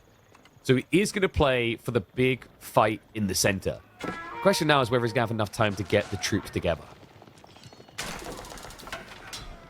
That is the question here, right? Because again, we're dealing with this situation, slow army against fast army. It always feels so tough to play for the slow army. MarineLorD's doing a very good job of it though, right? Like this army is not to be underestimated, and Louis just can't directly engage into this at all. So as long as MarineLorD can tide the tides of time and slowly creep forward here, yeah. He's winning fights without his key techs. Elite Army Tactics is now on the way. Another castle drop would go huge here. The Wolf Trebuchets just keep target fire down, but it's extra range and I think extra health. So actually very hard to kill. It almost just doesn't feel worth it. That night count loss, even if he got that one Treb, wouldn't have been worth it. Villages are going to be rotated onto here. We have some weird-ass walls from MarineLorD. He's trying to take Louis' title for weird walls away from him. Behind this, the Sacred Side timer is only ticking, right? 3 minutes, 15 seconds now. And sure, the Trebs are coming out, but I mean, Louis is just doing such a great job of distracting MarineLorD. Raids all the way around. And this is the thing, right? This mangonel timing, the question whether we're able to get it. If you have to go into the enemy base, I think it's too slow, but if you know exactly which site he's going to go for. And it feels like Louis does. He's got 2 keeps here. I think he's got one on the west side, Red Pass in the center. The Trebs need to be pumped a lot quicker than this from MarineLorD. They do, right? I mean, there's stone in the bank from MarineLorD still being mined. Oh, and the Treb, yeah, that's what's so hard. You have the Siege Workshop at home and you just can't secure the reinforcement path. The Siege becomes so vulnerable to these raids, and Louis just knows this, of course. And did Louis purge some of the workers? I think he had more than this. So yeah, he got rid of them. Make space for the troopers. That's now triple mango with the adjustable crossbar upgrade. 2 minutes on the clock. And I don't think you've got enough time to break 2 keeps at this pacing. You really don't. No, not with 3 Trebs, and only 2 of which are firing at this point in time. And the mangoes might prove to be the deciding factor in that final fight, because, sure, I mean, this blob in theory wins from MarineLorD. So many O's guards, so many spears and crossbows, but the mangoes... Multiple fights, though. He'd need multiple fights to win. That's the problem. Louis just deleted another 10 villages. He's massing up. He's manning up. Knights on the front line to hold back the army. Mango's completely uncontested. Just a few knights dive in. They find the Trebs as well. And I can't believe this. MarineLorD. He's against mass archers. He's got the 55 spears. 20 mortals guarding Q now, but you can't help but wonder if it's too little, too late at this point in time. But even without it, I mean, the Royal Knights put a blocker on that play entirely, and with the Trebs now sniped out, MarineLorD's looking at a desperate push in towards loueMT's ranged mass. The archers are getting so much value from these spears, the mangoes as well.